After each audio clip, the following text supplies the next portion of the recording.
Hi, this is Marlene with Miami Ghost Chronicles, and I want to welcome you to another episode of Stories of the Supernatural. Wherever you find us, whether it's a video or podcast on your favorite platform, please like and subscribe to us so that you can get notification of when a new show is released. You can also find us on major social media platforms. If you go to miamighostchronicles.com, you can find links to the videos or MP3 files, which you can download and enjoy without commercial interruptions. If you're into classic horror, ghost, and adventure stories, I narrate Nightshade Diary, and you can find links at nightshadediary.com. If scary stories are your bag, and listening to encounters with cryptids, ghosts, dogman, and other weird creatures sends a shiver up your spine, then go to supernaturalstorytime.com for links to our weekly podcasts. Noteworthy news about the paranormal world, true crime, conspiracy stories, and anything that is just plain weird can be found at eerie.news or visit the Stranger Than Fiction Stories tab at miamighostchronicles.com. Please subscribe to my newsletter on Substack. Just go to mppellicer.com for a link. I want to thank you for being part of my audience, and I think you are all wonderful. Hi, everybody. How's everybody doing? Good, I hope. I am doing well. I'm doing well. Yeah, somebody asked me if I'm still doing the chicken stuff on TikTok, because over there it's just like, it was like, okay. But I'll share something with you that's really interesting. Today I have outside, I keep my chicken feed in one of those big metal containers, right next to my coop. But as a matter of fact, I recently moved it and I've got it on some cement blocks and everything. So anyway, I go out there first thing in the morning. It's kind of very foggy out here this morning, really misty. And I've got a very old and very tall oak tree branches that go over that whole area. When I come to the can, it is bright. When I mean bright red, it looked like blood. It had to be blood because, as anybody knows, oaks, there's nothing, there's no berries, there's nothing on that tree that puts out red anything. And I'm not talking like dull red, bright red. And for a minute there, when I saw it, I was like, oh my God, one of my chickens. But usually when a predator takes the chicken or something, that you see a bunch of feathers and stuff. If you don't find the chicken, you find a lot of feathers. And the truth is, most of the predators out here, some of them are pretty big, unless we got bald eagles, but some of them can't carry off a whole chicken unless it's a smaller chick. But anyway, that was really interesting. That's the first time I've ever had that bright. I mean, it must have just happened because the droplets of blood, and some of it was kind of like even thick, was bright, bright, bright red. And I remember looking up at the branches, and I'm thinking the only thing I know, we have squirrels out here, but usually, they don't go to those outer branches. So it's a mystery, but something got taken, and something that took it, squeezed some blood out of it and kept going. And that's the first time that's ever happened to me. So there's my chicken story for the day. Hopefully whatever it is won't come back. But we have owls and we have other birds of prey and all that neat stuff. Let's get on to the good part, which is who's the guest today. And this gentleman has been here before at Stories of the Supernatural. His name is Al Santariga. He is the founder of the Bronxville Paranormal Society. His research in ufology led to his position as a director of the New York State UFO Project. Cryptids are also part of his interest in research. He is a director of the New York State Sasquatch Organization and director of the North American Dogman Project, New York State chapter. He's also a podcaster and co-host of the critically acclaimed digital radio network show Beyond the Realm. And now he's also known as Squatch Father. Help me welcome him. How are you doing today, Al? I'm doing good. Thank you, Marlene. Yes, I am the Squatch Father. You're the Squatch Father now. Yes. Hey, it's like when we were talking about this, and the reason why I bring that up, besides this is something new that I hadn't heard from the last time that I spoke to Al.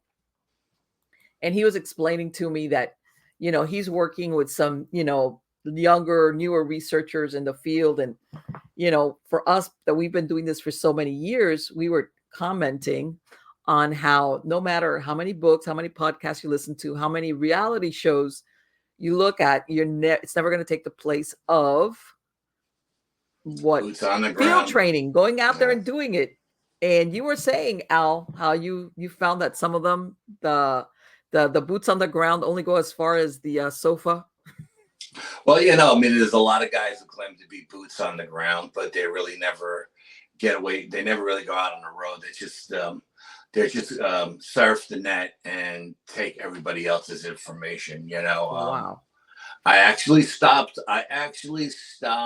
Writing up reports for the BPS group page because I caught guys stealing my reports, changing, Yeah, locations and changing some stuff stuff like that, around. and putting it in books and all kinds of stuff. And I was like, Are you you know serious? what? I'm like, you know what?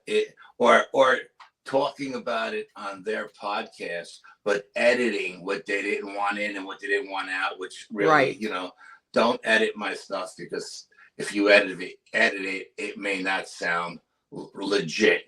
I put But you must have everything been in there thinking, for. wait a minute, that sounds familiar. Oh Wait. yeah, and I call them out. I call these people out, and the minute I call them out, they go underground. You know what I mean? Sure. And you never see them again. But so I just stopped. I stopped putting reports out on the page because I'm not going to go and do all this investigation and put the time in, the effort, the energy, and get all these experiences, and then put them on the page for the members to read. That's why I was doing Right. it, for the members. But then these guys come in and they oh, I like that, or they take this from that, they take that from that report, and they and then they go and they write books and they talk about them on podcasts and they talk about it at symposiums, and it's like, no, I'm done. You're not going to steal You're my like shit from me piggybacking on anymore. somebody else's work. Yeah. And you know what? As well as I do that field work, contrary to what you see in the reality shows, you sometimes it's uncomfortable, sometimes nothing happens, sometimes it's really cold, sometimes it's really hot. But you learn a lot at the same time. Even on the cases where nothing really like comes out, you still learn a lot. There's a lot of things that the benefits of going out in the field, as they Yeah, say. there's nothing like being boots on the ground. There's just nothing like it. I don't care how many books you read or how many things you research online. Yeah, I read a lot of books too when I was a kid growing up because my Sure. brother was a parapsychologist and he had a million books. So I read all the books, and it taught me a lot of stuff. But I wasn't wowed until I got out in the field and started doing it for myself. And then it was like, holy, it's whenever you experience a first in the field, it's a mind-blowing experience. I don't care what it is, even after all these years of doing this, I still have epiphanies. I still have a wow moments, and and that's what keeps me going back out, those epiphanies, those wow moments, and like I was telling you off air, there's a couple of guys that I've taken under my wing, and what I do is they're in the cryptid field, and what I do is I throw them bones every now and then. I'll throw them a bone. I'll say, hey, do this, let me know what you get, or hey, do that, or I'll tell them what's the difference between a real Bigfoot den and a Dogman den, you know what I mean? Or what's the difference between a shelter or something like that? And and these guys, they're wowed when I tell them this stuff because they, as podcasters, they interview hundreds of experts, and nobody is giving yeah, I know what you mean. Nobody's giving them this information. They're like, sure. Like one dude was like, I just interviewed 2 experts in the field the other night, and I asked them that particular question, and they gave me an answer, but nothing like what you just told me. I said, because they've never been in the dens. I have. I've been in the Dogman den. I've been in the Sasquatch den. I've been in the Sasquatch shelters. Never been in one of those nests that they make, but I've been in the dens. I've been in the shelters. I've been. Let me ask you, now that you're saying that, what did you find? when you went into these dens, or how did you know this is one versus the other? What did I mean? Well, you know, I'm gonna be honest with you. I really don't want to discuss that here because Okay, I like to keep that in my back pocket. So okay. when I hear people on the radio talking, I I know know you're gonna who's calling. I'm calling bullshit on, and who I'm not calling bullshit right. on. What You are know they? what I What are mean? they? What are they? It's like right. Like you've been in the den. Yeah. Okay. Then what is it or what's there? And I told these guys that are researchers now, you know, because everybody's a researcher slash podcaster. So I Right. told these guys, listen, this is how you're going to vet these people. If they don't tell you what I told you, then they're full of shit. They've never been in a den, you know, or if they were in a bear den, or you know what I mean, Right. Right. or a Right. Right. hunting Right. blind or something like that, because there's differences. There's major differences, and again, it also depends on the woods you're in. If you're in a Mm-hmm. pine forest compared to a hardwood forest, you know what I mean? The Right. dens are made differently, you know, and a lot of people don't discuss that. You know, they say the same thing everywhere because this is what they've heard, you know. Right. And like I said, to you off air when I was talking, they call me the old man, you know, but I have guys that I reach out to. When I reach out to my senior advisors, let's call them, I don't reach out to just one person. I reach out to 6, and I ask Okay. them all the same question, and I see what comes back to me, you know, and it's usually the same answer, just phrased differently, you know. It's Yeah. very funny. And then, you know, like I'll say, why don't you guys just give me you know, throw me a bone, and they'll say no, because you have to learn this stuff at your own pace, and has to come when the time is right. And this is the way the Native Americans taught them. So this is the Right. way they're teaching me. I mean, yeah, I'm throwing my guys a bone because, you know, they're young, and they don't have to wait till they're 60 years old to find this stuff out. You know what Right. I mean? Exactly. If I give them a head start, right, Sure. 25-year head start, then that means that 25 years from now, who knows what they may Right. They're find gonna out. either take it and run with it. In other words, know the value of it versus. Yeah, and Wow. it may advance the field so much more, because Of now course. they don't have to go all this time to get where, you know, where I am. They're getting it 25 years ahead of time, you know. I'm trying to get around that curve, you know, that learning curve, you And you know know. why I asked you more than anything? I was wondering if in any of the dens, and if you don't want to answer, I understand. As far as predation, if you found any bones, and I mean, everybody assumes yes, Dogman and Bigfoot, deer, you're thinking, okay, these are big animals, they got to eat a lot of protein. So, you think, okay, what type of animals are there as far as food sources? So I'm thinking always deer, but I'm always wondering, is there anything else that they eat? And if you had ever found evidence of this, Yeah, because they'll eat anything, you know what I they're mean? like But opportunists, huh? yeah, they'll eat anything, but they don't use their den as a boneyard. You know what I No. mean? Their den is strictly for that's a living quarters. You know, Okay. they don't go to the bathroom in it. They keep it pretty clean. You Well, know, you as know far why? as You know that some predators will take, food back to their dens, and then others, I guess they eat it in the field wherever they catch it, or yeah, no, you know. I mean some predator mountain lions will do that. You know, if they have a cave close by, they'll drag it into the cave to eat it, Mm-hmm. and then they'll just like kick the bones to the side. But you got to remember, these cryptids are really intelligent. So if they brought bones back to their den, or a carcass, and then they ate it, and they threw the bones out in front of their den, then people would come to look at those bones, and it Right. would lead them right to their den. So they wouldn't do something like that, you know. Okay. Yeah, no, I mean, I did hear one story. I was told to me by one of my nieces. I have 2 nieces that work in the forestry service, you know, Okay. and I was talking to one out in California, one in New Mexico, and I was talking to them about the Bigfoot stuff, and one of them did say that there was a hunter that went missing one year, and they went looking for him, and they couldn't find him, and 2-3 years go by, and the guy just disappeared off the face of the earth, and Mm-hmm. then one of her fellow rangers was hiking off trail one day. He wasn't even working. He was just hiking, and he was coming up incline. And when he got to a certain level, he noticed that the hedges, the bushes, the pricker bushes, and all this stuff were pulled over, almost like a tunnel, you know. Okay.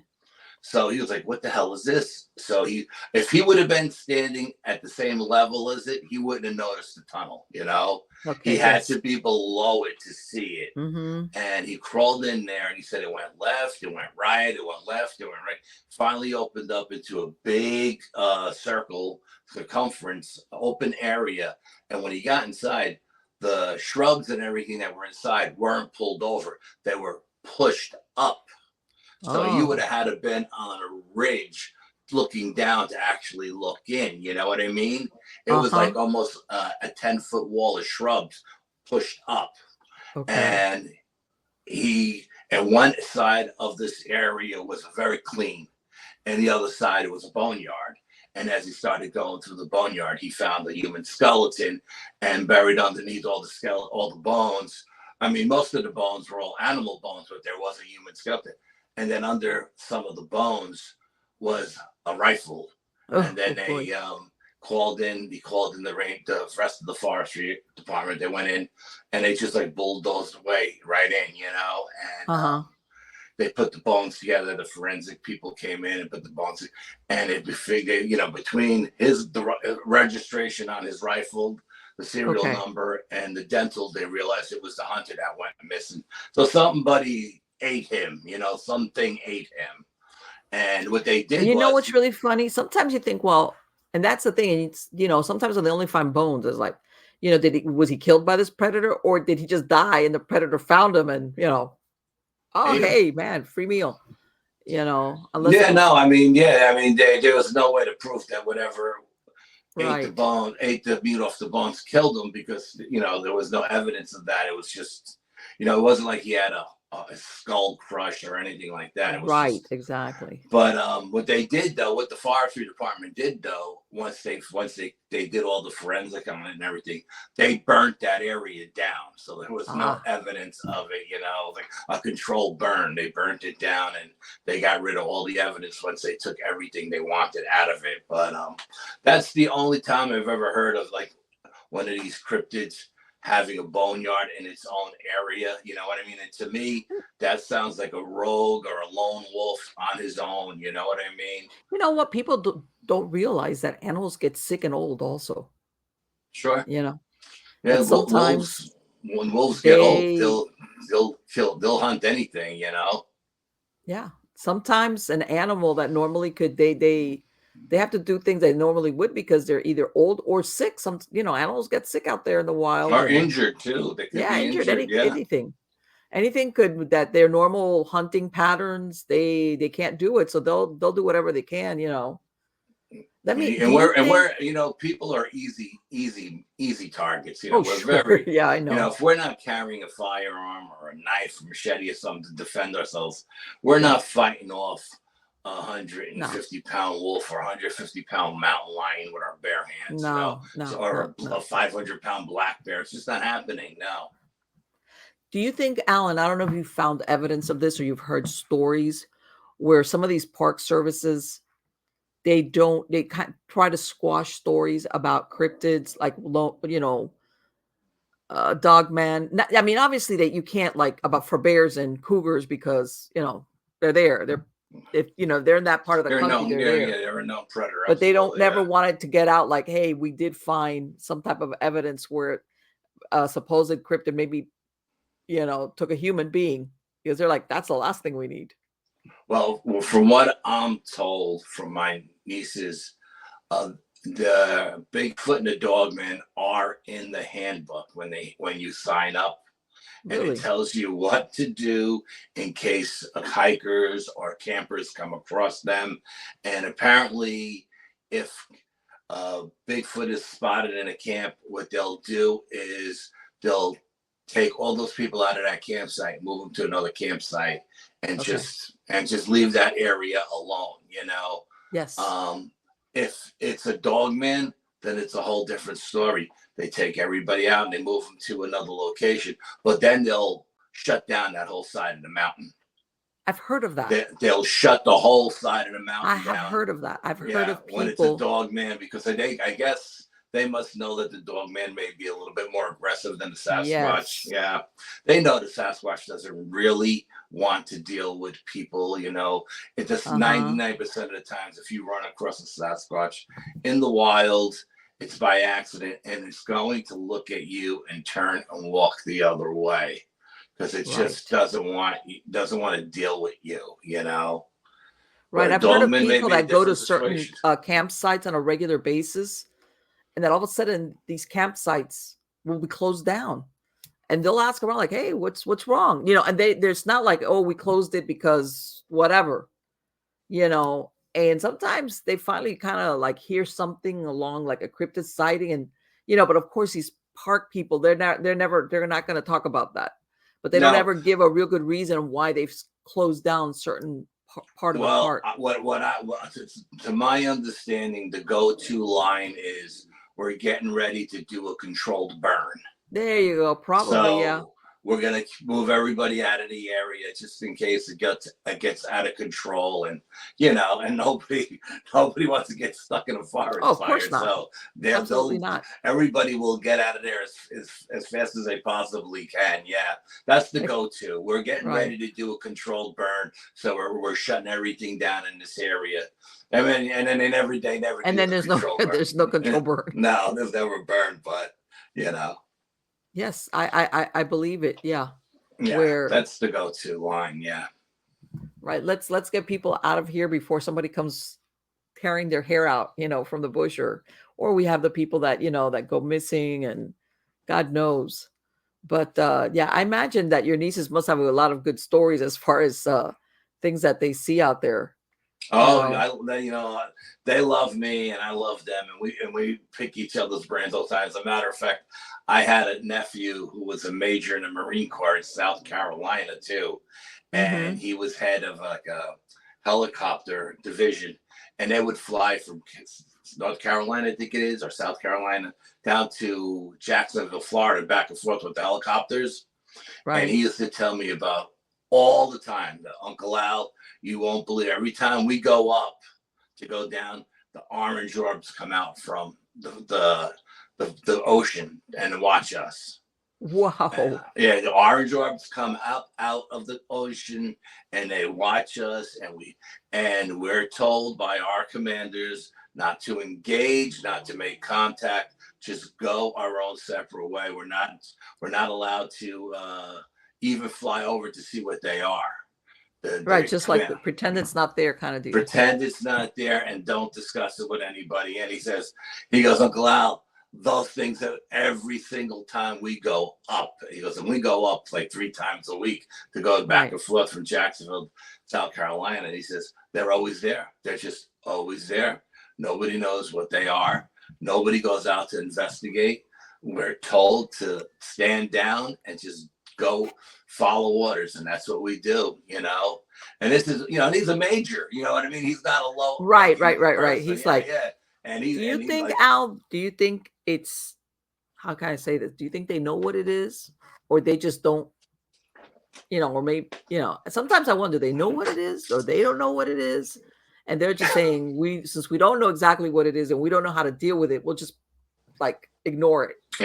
I think there are people who know what it is, and these people pass the information down to just ignore it, and there won't be any hostile encounters. Just ignore it and don't bother them. They won't bother you, because I think there were times where these especially the Marines, because they're so gung-ho, that have taken shots at these things, and have been shot down out of the sky, and then it's, the helicopter goes down, it's either pilot fault or faulty engine or something, I mean, they're not going to tell you the truth what happened, but I think they just, it's just, I heard, you remember the pilot that disappeared over here in the Bermuda Triangle, I think, what was it, 1945, out of the coast of Florida? Sure. That there's different versions, like where did they end up? Yeah, Some people say there was a whole unit. I think there was like it was a whole unit, and the people that went out to look for him also disappeared. P-51 Mustangs, I think they were something like that, Right, and something like that. Yeah. I was looking something up, and this it's really interesting. The squad leader, I think on the original part, the first ones that went out, is as a matter of fact, they were doing target practice. There's an old wreck ship off Bimini called the Sampona, and they did target practice and all this. And yeah, they dropped this the torpedoes. Yeah, when they kind of like it, and it's when I read it, I was like, okay. Believe it or not, originally the Navy was kind of like laying the blame on his shoulders, in so many words, without really knowing what happened to them because they were never found, or the planes were never found.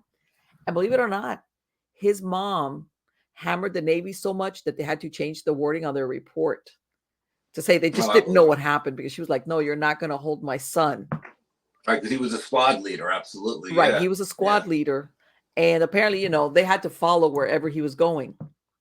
Yeah, and, well, the Bermuda Triangle is a pretty wild place. I've been in the Bermuda Triangle, and I've experienced that electromagnetic thing that happens in there, and it's crazy. I mean, it's absolutely crazy. We were down South Florida one year, my cousin Anthony and I, and we went fishing with a friend of ours, Frank, and my brother-in-law Joe, and we're fishing, and we're not catching anything, and the barracudas were eating all our bait, and so we decided it was really, really, really hot. So I said, you know what, I'm jumping in, and we jumped in, and we're swimming, and then all of a sudden we feel like 6 fins coming at us, so we couldn't get out of the water fast enough. I bet, but they were water, dolphins. Huh?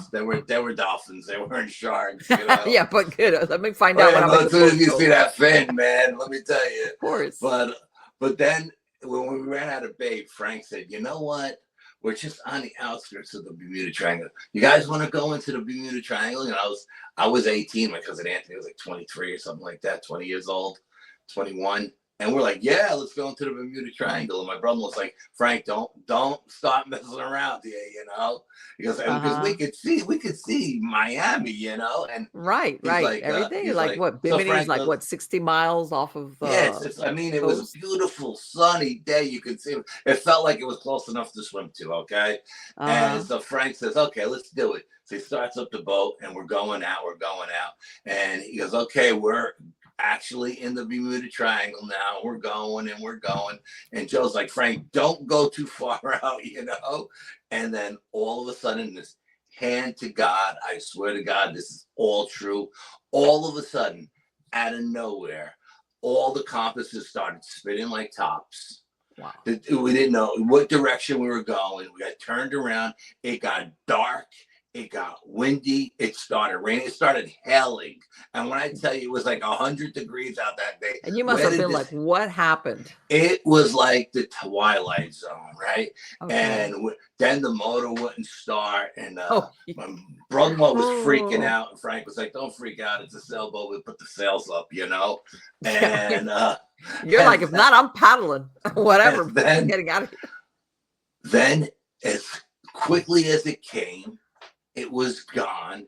It was a bright, beautiful, sunny day again. The water was coming. When I'm telling you, the swells were coming up over the front of the boat. They were like 6-foot swells. And then all of a sudden, the compasses started working. The motor turned right on. And my brother says, okay, Frank, turn around. Let's get the hell out of here. And we got out of there. We made a beeline back to Miami Beach. But I mean, it was and if I didn't experience that, I always believed that the Bermuda Triangle had something to do with electromagnetic energy, Sure. But to experience it for yourself, when I tell you every hair in my body was tingling, it was the strangest feeling in the world. And it was crazy. It made the whole trip to Florida that year worth it. I was like, oh man, that was it. Let me tell you something. And that thing about, because, they say that because from what I understand, when that flight went out, the weather was good. Same thing like what you're describing, good weather.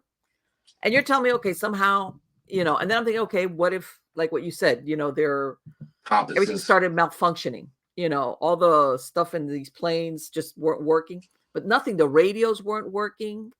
And I've heard some people say that they basically landed like in Central Florida, like they were so turned around. And I'm thinking, all right, but then the rescue people also disappeared, and that's what I have a Yes. problem with. It's Yeah. like they disappeared too. It's like there's And something's going on. that was a big plane that went out looking for Yeah. them. And that plane disappeared. And then they sent out like the 7th Fleet all around Yes. the Florida, the Gulf, and everywhere the Caribbean, and Yes. they couldn't find anything, not one floating seat, No wreckage, no wreckage, nothing. nothing. No oil, I mean, that you're oily talking about, water yeah, stuff. of course, yeah. And you had hundreds of Navy ships out there with thousands of sailors looking, and they found nothing. And it was quick. It was a quick thing. They sent out people pretty like right. Yeah, no, they went right out as soon as they realized that went down. That crew went down. They sent out that big search and rescue plane, and when that one went down, they sent out the ships. You know what I mean? Right. And it was crazy. I mean, it was an absolutely. There's no doubt in my mind that the Bermuda Triangle is some kind of electromagnetic portal. Where you heard a lot of crazy stories that people don't realize is that, during Prohibition, of course they didn't, that's where you get the rum runners and the bootleggers, because you could produce in Bimini in the Bahamas. It was not illegal. So what they would do is they would have like warehouses of liquor there, and then these rum runners would load up the ships and, basically bring in to the coastline. And those guys coming to and from Bimini out to the coast, up and down the east coast of Florida, they had a lot of weird experiences out there.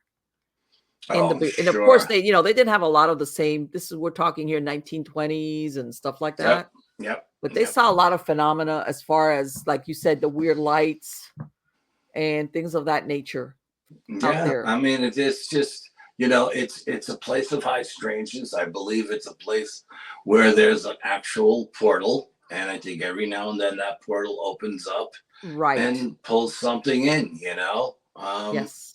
I just absolutely believe it. I mean, I've always believed it. I always believed that about the Bermuda Triangle. There are certain things in my life that when I seen it, I believed it. There was a feeling, some kind of energy that came off, and just, this is legit. This isn't BS. The first time I seen the Patty footage, I remember we were in the movies. We were going to see James Bond or something, and they had the footage before the James Bond movie. And I'm sitting in there in the movie theater with like 10 of my cousins, and we're all fighting and everything. And it came on, and when it was over, like all my cousins were like, "Oh, that's a bunch of crap." I was like, "Dude, that's real. That thing is real. I'm telling you, that footage is real."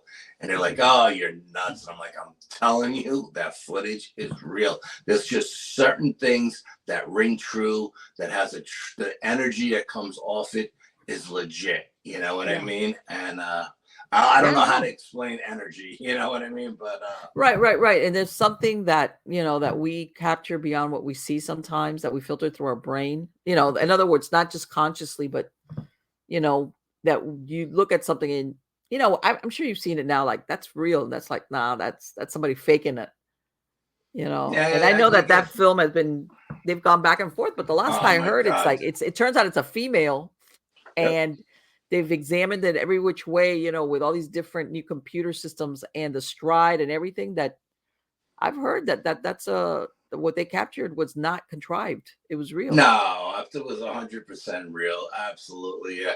It had muscle movement. It had muscle injury in the way that it walked in its leg. There was an actually injured to one of its muscles on the back of its leg because of the way the muscle flexed when it walked. I mean, it was just, they ran that thing through all kinds of analysis, and no one has ever been able to debunk it. And you know why? Because it was real.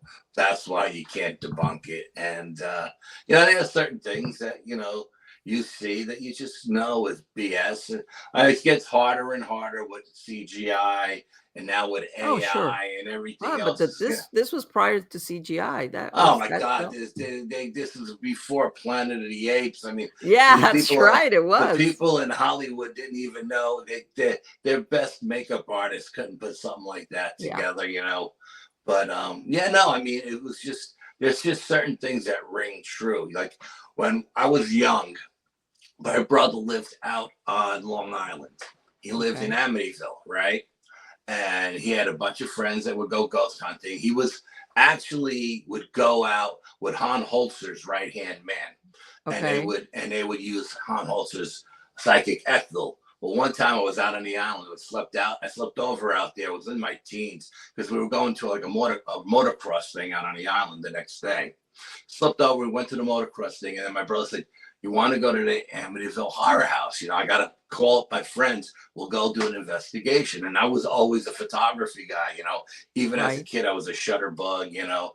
And I wasn't, you know, at this point, I wasn't even in college for photography. I was just getting into high school. And I said, yeah, let's go.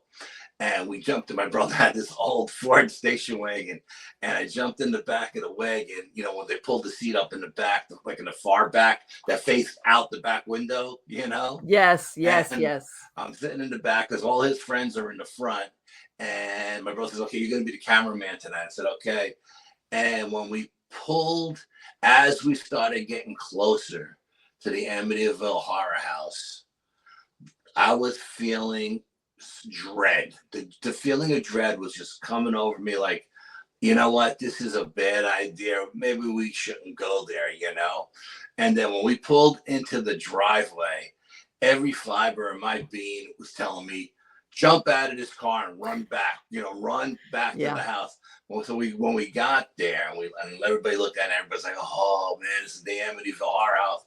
I was like, yeah, I'm not going in. And my brother's like, what do you mean? You're my photographer. I'm like, here's the camera, bro. I'm not going in, you know, like I got a bad vibe about this place. It's got like bad mojo attached to it.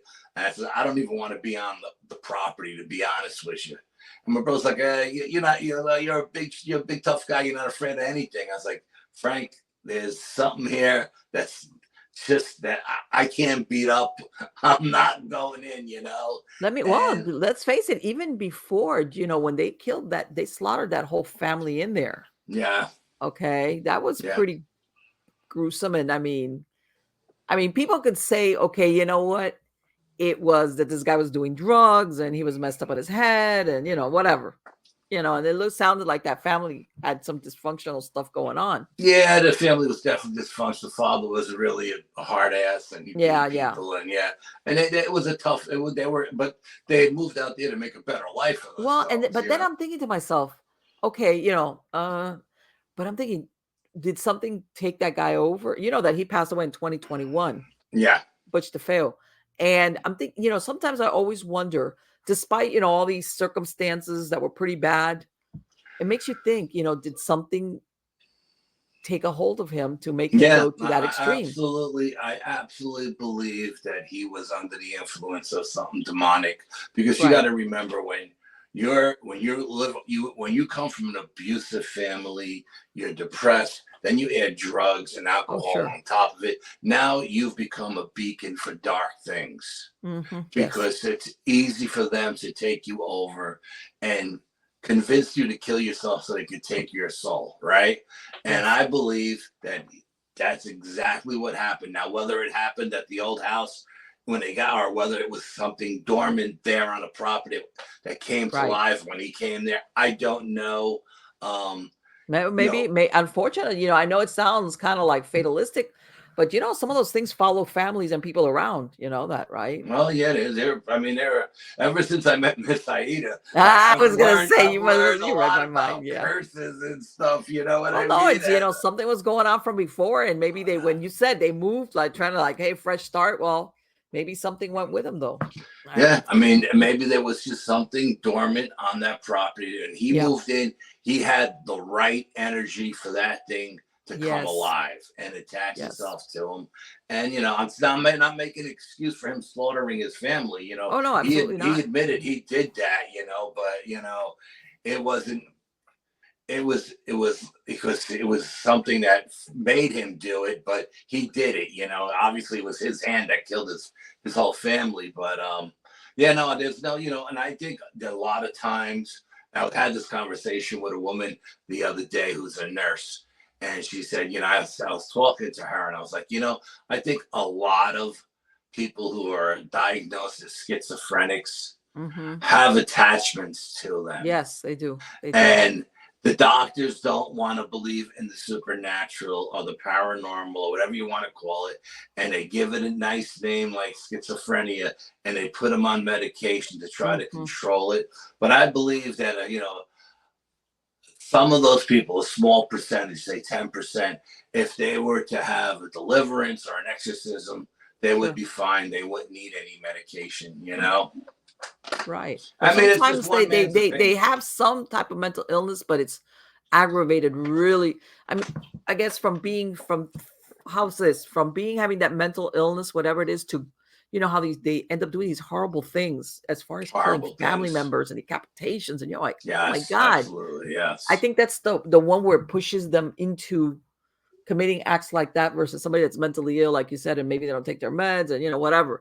Then all of a sudden they do these horrific things that you see, you know, you read about and you see in the news, and that's where I think sometimes the attachment part comes in, like you said, the attraction's there, and maybe this person is easier to manipulate. Where No, it's absolutely, yeah. I think these demons are just hanging around, waiting for somebody that they can attach itself to, who's weak mentally, and you know that they could take advantage of and do their bidding. And look, in the end, the goal is for you to kill yourself so they can get your soul, right? sure They try to. they're always I mean, looking for I've been watching a lot of these murder mystery shows lately. I've been kind of gotten away from the paranormal, so I started watching, and there's so many people that they interview that say, yeah, you know, I had a voice in my head telling me, kill this one, kill this one, kill that one, kill yourself. right. This, you know what I mean? And I think Right, that and that's the thing. That's the part. It's not only some of them that they have suicidal ideations. It's the ones that do those either murder suicide kind of deals where you know, yeah, sometimes they kill family members, but sometimes they'll just kill random people that really they don't even know. No, And it's just on my way out, I'm gonna cause as much grief as I can. Yeah, it's just they're for the key word is chaos. They're there to create chaos in society, you know, and try to cause chaos, and that's it. That's what they're there for. That's what these demons are there for. And you know, people can believe what they want, but I've learned over the years doing this stuff, I've gotten more sensitive. I've never claimed to be psychic by any stretch of the imagination, but I've always had gut feelings. And of course. I've been around a lot of psychics lately, and they're all of a sudden everybody wants to read me, and I never asked anybody for a reading in my life, right? You know, because I'm pretty good where I am in my life. I know what I and I, you know, I had this one guy telling me, oh, do you hear voices? Oh, you're clairaudient, or you're clairvoyant. Do you see images? And yeah, I see an image. Sometimes I touch a wall, you know, and you touch things. So then you're doing psychometry. You know, I don't know what all of this stuff is called, but because I just do it, and I see an image of something. Like the other night, I was out at an investigation, and the building we were in had no, as far as the historian was there, no connection to the Underground Railroad. Right. But I touched the foundation, which was made out of rock, because the building was made in the 1700s. I touched the foundation, and then I touched what looked like a barn door. Door looked as old as the building. And the image I got was Underground Railroad, you know? Okay. And I didn't say anything to anybody because, you know, I don't claim to be a psychic. But then this woman who was there, who is a psychic, she had the same experience, and we're all sitting around a table at the end of the night, and with John Zaffis and everybody, right? Mm-hmm. And I reached out. I just spoke up. I said, "Listen, you two guys are psychics. You know, I know you guys are the real deal." I said, "Did you get any feeling?" I said, "No." I said to the girl, the historian, I said, "Is there any history of this house being involved with the Underground Railroad?" And then the woman who's the psychic said, "Why did you say that?" You know? And I was like this. I was downstairs and something told me to touch the rocks. I touched the rock and then I touched the door and I had this image in my mind's eye. And that's what she says, oh my God, Al, I did the same thing in the same area and I got the same image. But according to the historian, the house was never used but the town itself did have locations that were being used for the Underground Railroad. You know what? Sometimes those places are not used, how can I say it? They're not used so much that it becomes known later on historically, but they were used. But of course, let's face it, the Underground Railroad was very, very secret. Yes. And someone could have hid out there at any point in time. Yeah. And maybe it wasn't used extensively and nobody ever knew about it. Like everybody surrounding it knew how to keep their mouth shut. And then it just faded. Like nobody ever knew it. There was nobody to say, but that doesn't mean it was never used. Right. Or it could have just been used that one time that I seen that image. They had to move these people out of the house that they normally use. Right. Exactly. And just hide them there. Yeah. It was funny too, because that particular night, I decided to do all old school stuff. Right. Okay. Said I'm tired of all the ITC stuff. I'm going strictly old school.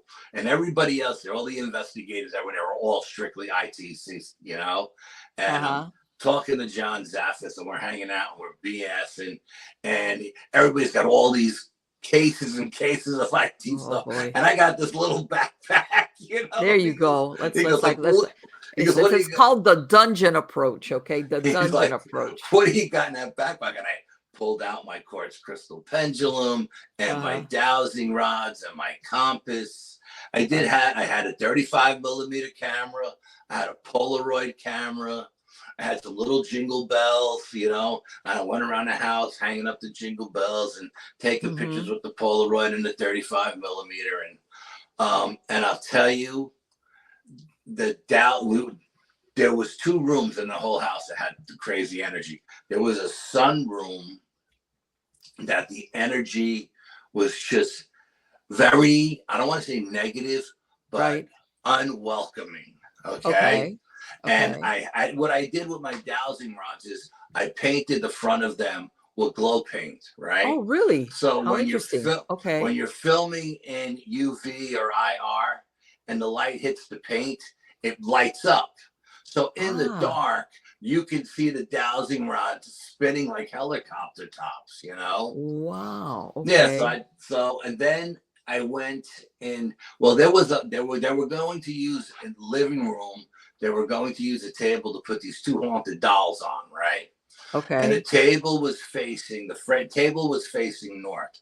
So I got my compass. I put it on the center of the table, and it said facing north. Okay. Now the guy came out with the haunted dolls, and I put it in front of one doll, and according to the compass in front of this little doll, east was north. So then I slid the compass to the other side of the table. I didn't do anything special with it, just slid it across and put it in front of the other doll. Now, no matter where I put this compass, it should have always read north was facing me. Exactly. Yes. So I put it in front of the other doll, and the other doll says east or west is north. And everybody's like, what the hell is going on? And it's like, this is why I go old school. Yes. So then at one point we were filming, and I had the quartz crystal pendulum out, and I was talking to this one little doll, Gretchen, I think her name was. And I was like, Gretchen, if there's anything attached to you, spin it clockwise. And it did. Okay. And I said, stop it, Gretchen, stop the pendulum. And she did. Then I said, spin it counterclock. And she did. So then I went over to the other doll whose name was Bella, and I did the same exact thing. Now, the guy who owns her is standing off behind me to my left, about 45-degree angle. And I have this other guy, Rich, over my left shoulder filming all of this. And Rich says to the doll, after it does the same thing, right, stop, left, Rich says to the doll, if you know who your owner is, go swing towards your owner. And don't you think that pendulum swung at a 45-degree angle to its owner? And the guy who owned the doll said, this is amazing because this validates that both of these dolls have something attached to them. Let me ask you, what is the story of Bella and Gretchen? Honestly, I didn't bother to ask I just But what is it from that they what have some type of attachment yeah, or from what I something? understand, Tim Dalton, he's an investigator out of Connecticut. He's the one who owns them. From what I understand, when I talked to Tim on the last visit, because I've done a bunch of investigations with Tim, and this was the second time I had met John Zaffis, and Tim told me that he was browsing in an antique shop, Right. and he got to talking to the owner of the shop, and the owner says, "There's something wrong with this doll. Every time anyone comes near it, nobody ever buys it." And yada yada yada. So Tim said, "Okay, I'll take it. You know, I'm a paranormal investigator. I'll buy it." And then he was at a different antique shop in Connecticut, and he came across Bella, and they was like, "You know, I don't know what the deal is with this doll, but every time we put it somewhere, stuff around it gets moved." You And he's know, like, wait a minute. so Tim was like, "Okay, I'll buy her." You know, not that there's anything dark or negative attached to Right. it. There's just energy attached to it, and could be little kids' energy. I'm not sure. Are they like one of these really old dolls, or are they more modern? I would say Bella is probably set from the 70s, and Mm-hmm. Gretchen maybe from the 50s. You know, Okay. All right. and so then we went downstairs into the basement, and the basement. This place used to be a funeral parlor at one time, Oh and boy. the basement still had the sinks there that they did the embalming sinks. Okay. Okay, so I'm down there. I'm down there all by myself. I like to when I go out on these investigations with other teams. I like to head out by myself and do my own thing, and Right. then see what I get, and then come back with other people, different energy, see what happens. You know. And I'm down there, and I swear to God, I'm walking around in the basement, and I was hanging the little jingle bells up and stuff, you know, and I had the dowsing around, and I'm walking around, and I felt like I was on the bow of a boat with big swells. I was going like this, right? And Oh. then this woman, Susan, came down from one of the other teams, and she's very sensitive too. And I'm standing at the far back of the room, and she's walking over to me. And as she's walking like this. I go, "Susan, what's wrong?" She goes, "I don't know. This whole basement is shaking." She goes, "I can't walk straight." And Right. Right. Like, I said, "I understand because I felt the same thing. I came down here, you know." And what I found on later that night is that two women were down there investigating. I had left around 10 o'clock because my back had stiffened up. But they stayed late, these people. And what I found out the next day was two of the girls who went down there from on other teams were doing investigating, and they both got choked at the same time. what? Yeah, there Down was in definitely. that same area down there with the embalming, the prep the bodies and Yeah, stuff? down in the basement. Yeah, they were Oh. down in the basement. I think everybody else was up on the third floor, and they were down there by themselves, and they got choked. Yeah, and we did through the plasma box. We did find out that there were two kids who were buried in the front yard underneath the oak tree. They were twins. They were 10 years old. They gave us their names, and they gave us the names of their parents. Apparently the father was a reverend or something to that effect, Okay. and he was very strict, and he beat both kids to death Oh and my buried them in God. the front yard, and then he planted an oak tree on top of them. And this oak tree is huge, number one, and then it forks off in two different directions. And I'm like, I wonder if this one is for the boy and this one is for the girl, you know. But the energy around that oak tree outside was just off the charts, off the charts. And was it always a funeral home, or was it ever like a, because It was a I know funeral. It sometimes was. these funeral directors would live, you Oh know. yeah. They lived there. I'm sure they lived up on the third floor. Um, it was a funeral parlor. It was a bar. I There think it you was go. even an inn at one time because it's a really big home. There's a lot of Okay. rooms, you know. I Uh-huh. think it's Uh-huh. now it's a museum. It's an art museum now, you know. Okay. But yeah. But like I said, the only two rooms I felt anything in Mm-hmm. like was that sunroom Right. And I even asked it with the dowsing rod. I said, cross for yes, open for no. And I said, are you happy? Are we here? And it went no. And I said, do you want us to leave? And it said yes. And I left. I said, okay, I'll leave then. You know, I It's don't like, I want to. get it. Yeah, no, I'm not going to disrespect you in your home. You know what I mean? So, but And like the I reason said, why I asked you is that sometimes, I mean, besides the obvious of being a funeral home, when you have places like, an inn, a tavern, what, I mean, you can have a cast of hundreds in there as to who it could be, yes, yes, and besides a funeral home. we were discussing that we're all around this big round table, like we're doing like a round table thing towards the end of the night, and we're all talking, and I was talking to John and Tim and Robert, and everybody was there, and we were discussing there are so many different levels to this place because of all the different time periods it's seen, Right. from the 1700s till now. How many different things has it been, and how many people have come through here, even to this day, with the artists that are working upstairs in the studios, creating with their energy and their art. They're bringing different energy in. Absolutely. Yeah, no, Absolutely, it was.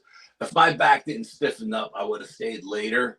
But we were sitting on those metal folding chairs. Yeah. Oh, And that's hard. That's hard. after about an hour, my back was done, and I said I knew if I didn't leave right then and there, I probably wouldn't be able to get out of bed the next day. So I hightailed it out of there. But they stayed till like 4 o'clock in the morning and stuff. But we've done a lot of investigations since the last time we talked. I've done a lot of cleansing since the last time we talked. Trying to actually working on 2 exorcisms right now, which is above my pay grade. And I was going to ask you, was the last time I had sent you somebody, you said no, and we sent it over to Miss Aida, like, okay, this is your department.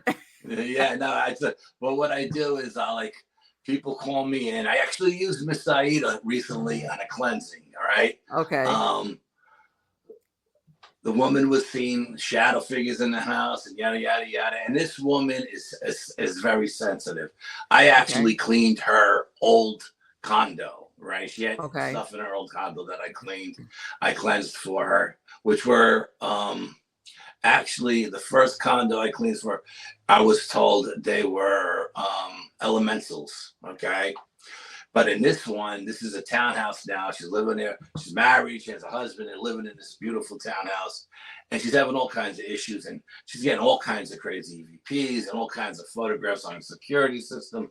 And she's being scratched. And she's finding, she's getting all this crazy stuff. Like, she's got a thing underneath her, in her cabinet, where all her bobby pins are, like this plastic thing. And she'd wake up in the morning, and that thing would be filled with water. Like, how does it get water in here? Yeah, And I went in and I did a preliminary investigation. And her husband is like a collect. He likes to collect stuff. Like, he brought home all kinds of stuff. He found a weight set. He found a weight set on the side of the road. He brought it home to work out with in the garage. And there was energy attached to those weights. Anything, yeah. It can be anything. And she had some of her mother's stuff. Her mother had just passed, and her mother's wig had so much energy attached to it. It was insane. Oh my God, it was. I can imagine. Then she had a portrait over a fireplace of this gypsy woman who looked exactly like her mother. Okay, and when her mother was young, and that portrait had energy attached to it. So I said, okay. So then her husband started coming home with all these little knickknacks and stuff, right? And this woman said, what's going on here? And he's wearing all these different charms, and then he came home with a shirt with all these different symbols on it. She must have been like, what was his explanation? Right. So he was just saying he was finding them because his particular job, he goes from location to location to location, and he finds trinkets and stuff, Right. And so she calls me up one day and I take pictures of everything. When he's not there, he's working. And I send them to Miss Aida. I said, or at least she thinks that he's into like Santagriga or something, right? Right. And Miss Aida says, no, it's just the opposite. These are all protection things, not negative things. And she goes, he's having an affair. That's what the, and Miss Aida. And this trinkets and all this stuff is being given to him by some woman. So she confronts her husband. Boy. She confronts her husband, and he admits they. Turns out, listen to this. After me and Miss Aida cleanse this house, right? We do rituals. We cleanse the house. We have to go back because now her husband admits to having an affair, and Miss Aida says he's got a love spell put on him. Somebody put a love spell on him, right? Oh boy, here we go. She's talking to him via, like we're talking now, right? Zoom, Skype, whatever, FaceTime. And she's like, after he leaves, she turns to me, she goes, he's got a love spell on him. Someone put a love spell on him. So now we got to get him to agree to go through a whole ritual to break it, right? Right. Okay. So we go through this guy, and you know, these rituals, they're not for the faint of heart. You know, you have to do them every day for like 2 weeks straight. And there's 1,000,001 things you have to do. And, but this is what you have to do if you want to break a spell, right? So he goes through it. We break the love spell. He's back in love with his wife. Everything is good. All of a sudden he comes home one day and he's like nasty. And she calls me up and she says, Al, he is so nasty. I mean, he doesn't even look like himself anymore. He looks like somebody else. That's not good. So I go down and I get Miss Aida on the phone and we start talking. We're interviewing him. And then he leaves and I got to go to work, you know, and he goes to work. And Miss Aida says, same person who put the love spell on him, just put a curse on him because she's pissed that he's not in love with her anymore. So now she cursed him. So now we got to go through a whole other ritual to break the curse. You know what I mean? Let me tell you. We had to convince him, which is hard to convince somebody that they got something on them. You know what I mean? Because they don't realize their change. They don't see the change. You know.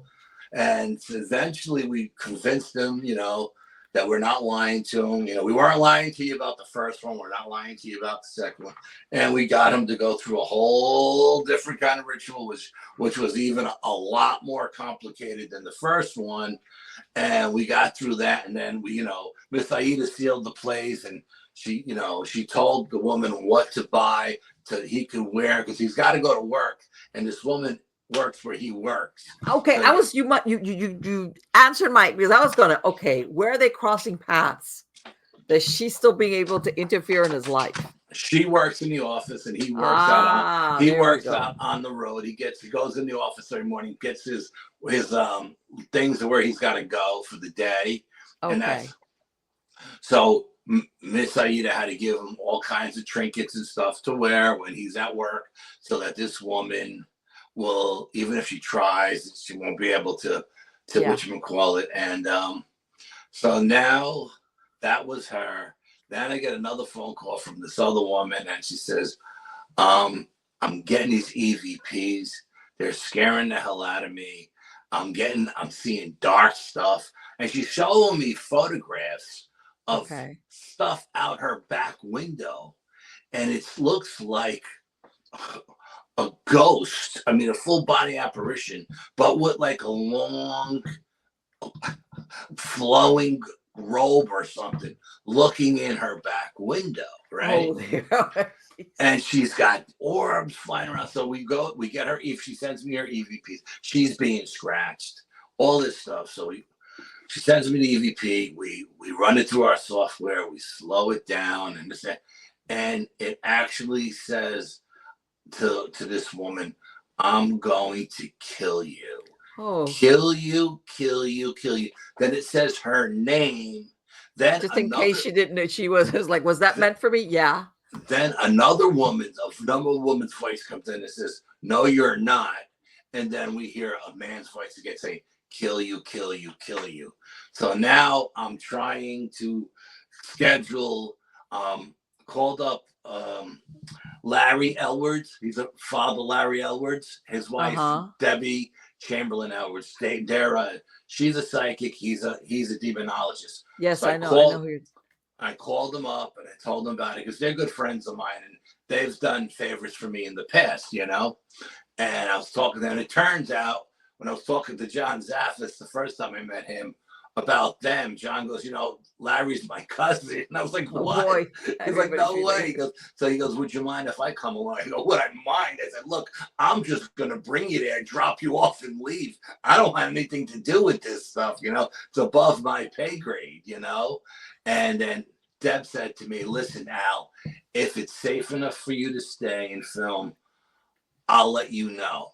You know what I mean? I won't put you in harm's way because you probably should experience this at least once. Let me ask you, was there, when did this start happening? Was there like a triggering event or did they just move into this house or what happened? No, what happened? They moved into this home and they gutted it from head to toe. Oh. And when they gutted it, all hell. She showed me a photograph. She's walking. She has like a little patio and then a little yard. And behind her yard, she has woods. And she's walking her dog. She's got like a Rottweiler. So she's walking her dog in the woods. And she's taking a picture, a selfie of her and her dog. Okay. And standing behind her looks like a Minuteman from the 1700s. Wow. Yeah, I mean, it looks like a Minuteman with the same garb and the long gun, you know, everything. And then she's showing me all these pictures of stuff. Looks like there's a Dogman out her looking in the woods, looking in at her. Then there was these little things. They looked like they were mixed between raccoons and something else in the trees, looking in. And then in her house, she had so many orbs. I mean, they would fly right up to the camera, stop, look at the camera, then boom, go this way. And one time the camera actually was filming. The camera was rotating. She was rotating the camera from her bedroom upstairs. And the TV was off. And the orbs were flying in and out of the TV. I mean, hundreds of orbs. I said, you know, your TV is a portal. This is how they're getting in. And she started freaking out. What did I buy? Does she know any history at all of the place or no? It's just, you know, the town itself is very historic. You know, it has a lot of history during the Revolutionary War and, you know, the native French Indian Wars and stuff like that. And I think it was just a combination of tearing that house up and then starting fresh. And man, there was so much stuff. And then Deb tells me, because she says, you know what, if they can't come, I don't care because I'm selling this house and I'm getting the hell out of here, right? Yeah. And I'm like, but, you know, I said, but if it's attached to you, it doesn't matter if you sell the house. Right. And Deb says, Al, I don't know how to tell you this. Deb was reading her through me. She said, like, I'm a conduit. And she said, I don't know how to tell you this, but this woman, she goes, don't use the word exorcism. Use the word deliverance because exorcism scares people. That's a very loaded word, yeah. Yeah, she said, because not only is this stuff engulfed in her home, but she's got something dark attached to her. She needs a deliverance. She goes, doesn't matter where she moves to, she's always going to have stuff attached to her. Yeah. In other words, there might be something there, or maybe on the land, like you said. Yeah, and I don't know what she wherever she goes, it's gonna walk with her. I don't know what she did in her youth. You know what I mean? She may have been into black magic and stuff like that. Who knows? You know, I don't know. You know what? And I've heard of that, Al. I've heard of people doing, you want to call it, when they're young, they intentionally get involved in the occult, or sometimes they're just stupid. You know, they hang out in the wrong places and. Then, you know, all it takes is one Ouija board session with your girlfriends on a sleepover. That's all it takes for something to come true, attach itself to you, and you never know it, you know? Exactly. Well, you ask people, we were into the occult, and they'll look at you and go, no. And then, but, you know, when they start thinking about it, it's like, no, okay, I'm not asking you if you were in a coven. I'm asking you, you know, like, because they take it to the extreme. Right, if anything, I got anything attached, it's like, no, I'm not saying you were like a practitioner every day, you know, whatever. But sometimes exactly like what you just described. I mean, And Debbie says that this woman has got psychic ability too. And this woman's afraid of her own shadow. She wants nothing to do with her psychic ability. And she wants nothing to do with the paranormal. But the paranormal wants something to do with her. You know what I mean? So well, she's bound to be disappointed, it seems. But yeah, well, let's see what happens because, yeah, like exactly like what you said. Yeah, maybe there is something there, but that still leaves her.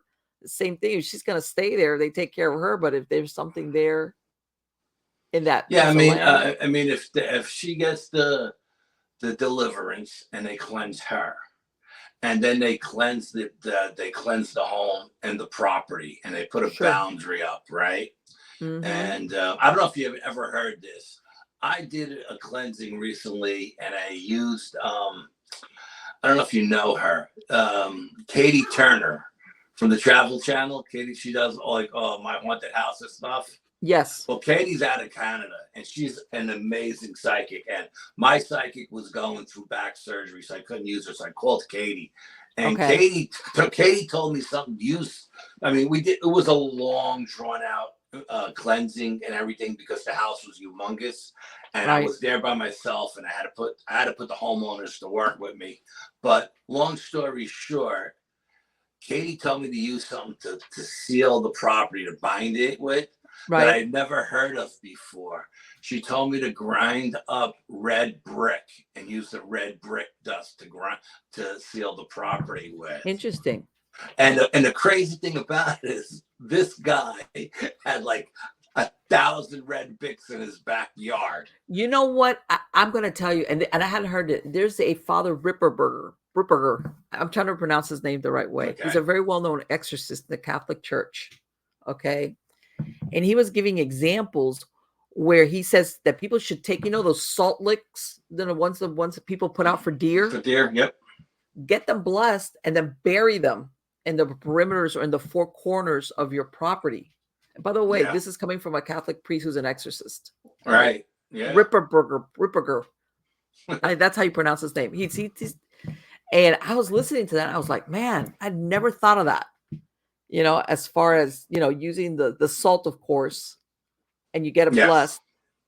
And as far as to do it for your, not for the house, but for the actual perimeter of your property. If you have a yard, that is. Yeah, I mean, we that particular cleansing, this family, I'm not a mirror guy, okay? It takes a lot for me to aim my camera into a mirror to take a picture. I don't know why. I've never had a bad experience with mirrors, but it takes a lot for me to do it. And every now and then I feel compelled to do it, so I do it. This particular family had 6 million mirrors in the house. I swear to God, they had 6 million. And they had one wall in the bathroom that was nothing but mirrors. So I walk into their bedroom. Now, Katie is on the phone. We're doing a FaceTime, and Katie's reading them, right? And she's telling them that they had a child who died young. I know any of this information. I'm doing a history on these people, and yada, yada, yada. And there was an old lady who lived in this room, and your wife is causing all the poltergeist activity because her energy is chaotic. And she said, what was the word she used? You and your son are indigo children. I guess, okay. And I'm gone. She's blowing me away by what she's saying.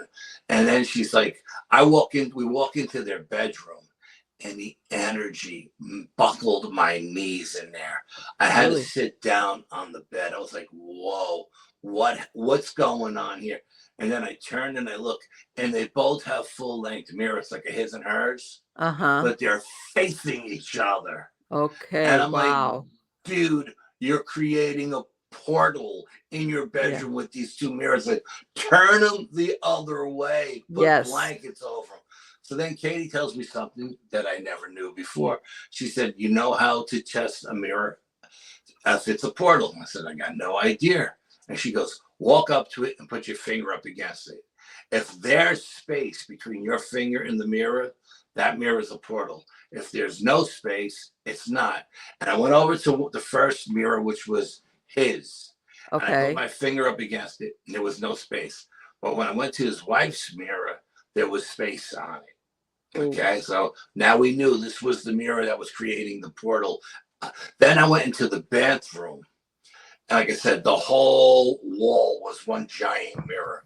And I touched that mirror and there was space there. And I had to touch every single mirror in this house, which was I was like, wait a minute. It's like, what is he doing? This like, house, when I tell you this house was humongous, it was humongous. And I told the guy and his son, I said, look, I'm putting you guys to work because if I have to do this by myself, I'll be here for a month, you know? And I went to every single mirror in that house, but those were the only two that were portals. So we were okay. So then we started with the cleansing. We started up in the attic. We work our way down. Katie said, it was funny because not only Katie, but I had another psychic friend of mine read the property, and they both said the same thing. Okay. Kids playing with Ouija boards, but not from their house. 2 houses over. But they didn't play with it in the house. Behind the client's house is an old Revolutionary War cemetery. They played with the Ouija board in the cemetery. Yes. And they brought the guy back who owned all this property, who was like a colonel or a major during the Revolutionary War. Oh, boy. And all this property that was all farmland one time, which is all developed now, he owned it all. Okay. And the neighbor behind him on the other side of the cemetery says she sees the colonel walk through her house every night at the same time, like a residual haunt. Okay. Right. Okay. Never notices them. But when he goes into the client's house, he slaps the wife, the 2 daughters, and the daughter-in-law. He doesn't like women.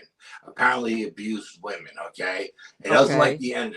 Now this guy told me, you know, at one time he had his father. He's got a beautiful basement. Oh my God, it's gorgeous. And he had his father living in the basement at one point. And the father went and spent one night there and said, "I'd rather sleep in the driveway in my car. Something doesn't want me down there." So then the father moved out. And his brother moved in for a month. And the brother said the same thing. "I'm not sleeping down," said, "I'll sleep up here." So I went downstairs and I felt there was something down there. And I looked with all the ITC devices to see if I could see anything. And I couldn't see anything. But I was feeling something like was hiding from me. Like if I went to the one side of the room, it would go to the other. Okay. And at one point I said, "Hey, listen, I'm not leaving here tonight until you leave. There's the door out to the back. You're more than welcome to go right now. But I'm telling you, when I leave here tonight, you will be gone, right?" And the client is sitting next to me, and we seen the shadow run across the wall, like towards out the back door. Wow. And the client freaked out. He was like, "Oh my God, the shadow, did you see that shadow?" I'm like, "Yeah, calm down. I seen it, relax, you know." He's like, it just ran out the back door. I'm going to go shut that back door." I said, "Listen, you can shut that back door. It still can get it." You know what I mean? What we got to do is we got to cleanse the house and seal the property to keep it out. Right. So he's freaking out. His son is freaking out. But what they did was they tried to do a cleansing with a smudging. Right. But when they smudged, they didn't open any windows. They didn't open any doors. So the thing had nowhere to go. So it hid. You know what I mean? Yes. And it hid I must have hid in the basement downstairs in the room where the furnace was or something, you know? Yes. So I said, when we did it, we had all the windows open, all the doors open. He had a room. He had a room set up for his 2 granddaughters, twin little granddaughters, like 3 years old each, right? It was called the Barbie room, okay? And they had like a Barbie tent in there and Barbie playhouse and all these Barbie toys, right, for these 2 little girls. They wouldn't go in that room because they said they seen a little boy in there with no eyes. Okay? Holy crap. Yeah, let me tell you. I was about to say, little girls not going in there with Barbies. Is there something there? They're like, So the day I was there doing the cleansing, his daughter pulls up with the kids. Now the kids are in the car sleeping. The daughter said, I'm just going to run in to give my brother something. Okay. She doesn't know what we're doing. She doesn't know me from a hole in the wall, right? Right. And we're burying. Katie told me to buy these certain stones and bury them on the four corners of the property to bind the property, right? We're going to bind the property line, and then we're going to put a barrier up around the house, right? Right. And so we did that. We were buried. She told me what stones to get. It was like three or four different stones. I bought a whole bunch of them. We buried them on all four corners. So while we're doing this, we're out in the backyard, and this guy's got a beautiful home. His daughter comes out. She's just ran in and ran out, and she runs out and she says, "What the hell did you guys do in there?" And when we go, "Why?" She goes, "The whole house feels different." And I was like, okay, well, and he goes, "Yeah, we're cleansing the house." She goes, "Well, I don't know what he's doing, but he's doing the right thing." And I was all that validated, because I couldn't feel any energy, because I had so much residual energy on me from being there for all those. I couldn't feel a change of energy. So but somebody like her that's probably accustomed to coming into the house and feeling certain things, she probably realized, I'm not feeling it, or something. Right. Noticeable. And she felt it immediately, because when I tell you she was in the house for like a minute, she was just running in and running out. And the minute she was in there, she felt that the house was different, which made me feel good, because it validated my stuff. I couldn't get out of there fast enough, because I was so burnt out from being there all day, that after we did the binding ritual with the ground up red bricks.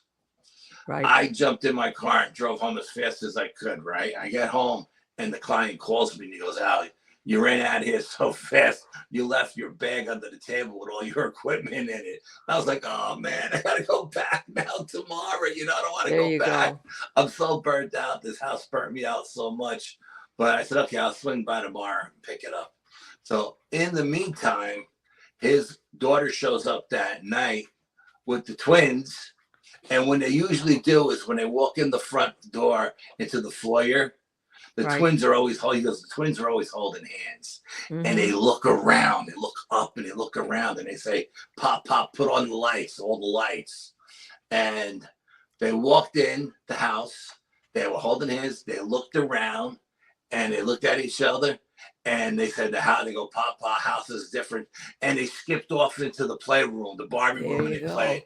And I was like, man, that is the best validation you could actually ever tell me, because those little kids were wide open to it. You know what I mean? Well, no, they don't fake it. They don't, They're not faking it. Absolutely not. And they were so petrified. He goes, "Al, they held hands and they skipped into the Barbie room, and they were in there all night playing." He said, "I blew my mind." He goes, so then, Katie told me to tell his wife to make get a bunch of quartz crystal stones, set them up in the yard facing east, and meditate in there every day for like 15 minutes. She goes, even if she does it 5 minutes a day, breakfast, lunch, and dinner, this will help her bring her energy down and transfer it out into the universe.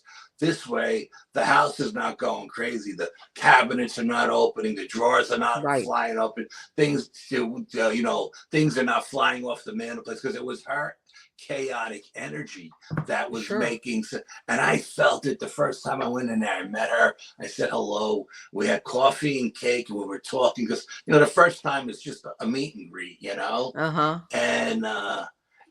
the whole time I'm sitting there talking to him, I'm thinking, oh my God, this chick's energy is so chaotic that it's freaking me out. You know what I mean? People don't realize there's people that, even if they're sitting down at the table, they still got this energy that you pick up on, that you're like, it's exhausting being around you. It wasn't like there was negative or dark. No, I know. It was just chaotic. And the crazy thing about it, even when she's not home, she can create this poltergeist activity. If she's thinking about what's going on in the house, you know what I mean? Yes. What are the kids up to? What's my husband doing? Yes. And her thinking about it makes the whole house go crazy. Uh-huh. So, Uh-huh. and I really didn't expect his wife to do what I said because of her chaotic energy, but lo and behold, she actually did. Okay, and he was telling me she's doing it, and the house is getting better. And then one day, him and his son, who are indigo children, go out Okay. there and make an ass out of his wife and his mother, and she stopped doing it. And now he Oh, calls me up and he says the house is out of control again. I said, you know what? That's on you. Why did you make an ass out of your wife? She was doing the right thing. The right. house was nice and quiet, and you and your son got to go pick. Oh, we were just breaking her chops. Yeah, but you were breaking her chops over something that was really important for her to do. And now she Exactly. won't do it because you made an ass out of her. And now your house is chaotic and you want me to come back? I said, no, I'm out. I'm not coming back to your house. Right. Like you already know what you need to do. I was there because everything, once they did that, everything then picked up again. Well, just the what you will call it picked up again. Right. All that crazy stuff, chaotic energy, the type of activity picked up again. Not the colonel never came back in, and no one's being slapped around, or there's no children with black eyes. I think it was the colonel. I think it was the colonel scaring the little kids. You know what I mean?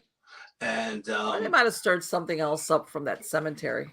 Yeah, I mean, I don't know, but none of that stuff is happening. But now he's got all this poltergeist activity, and he calls me up and he wants me to come. And I was like, dude, I spent the whole weekend at your house. It took me like 2 weeks to recover from the cleansing your house because it was so big, and I was there for 2 days. Right, and you already know that she's the agent. I'm not coming back. I said, this is on you. I said, you guys know what you need to do. You need to convince your wife and your mother to go back to that circle and start meditating again so she can release her chaotic energy into the universe, or let me ask you something, Al. Did you, out of curiosity, did she ever have this even before as a child? This type of maybe telekinetic or kinetic stuff? Did you ever ask her about that? Yeah, she did. She did. She did, and he did too as a kid. He did too. Oh boy. His mother was a psychic. His mother had psychic abilities. She was from Scotland, and it was known in her village in Scotland that that family, whatever the last name was, had these gifts. You know what I mean? Okay. Yeah. So I mean, you put them both together. Yeah, I know. Talk about like the people that get together. It's like, oh boy. Yeah. But there's some people that know how to handle that, but there's others that their personality is like what you describe about her. And she doesn't want anything to do with the paranormal. She's deaf. Again, this is another woman who has abilities, who's afraid. All right. And then him and his son are both indigo children. They don't want anything to do with it either. So you got 3 people who are very highly sensitive with abilities. Nobody wants anything to do with it, and their abilities are just like going crazy. You know what I mean? Well, you know what it is that sometimes if she's got any type of mediumistic abilities, and I don't know, and this is just me guessing, you hear about this where she's going to have discarnates attracted to her, hoping that they can communicate through her. So she better learn how to control that, because if she's going to get visitors, no matter what. And it's funny you mentioned visitors, because she told me that one day they have a big pool in the yard, and when the kids were small, the whole neighborhood used to be at her house using the pool, even if they weren't home, right? All the kids in the neighborhood. Well, one day she was cleaning in the living room, and she seen a shadow go past the window headed towards the backyard, and she just assumed it was one of the neighbor kids going to use the pool. Right. So she's listening and she's listening. She never heard anybody jump into the water. She never heard anybody pass the second window. It's like a window, and then there's a wall, and there's a window. So she's like, that's pretty weird. I know I seen somebody walk through.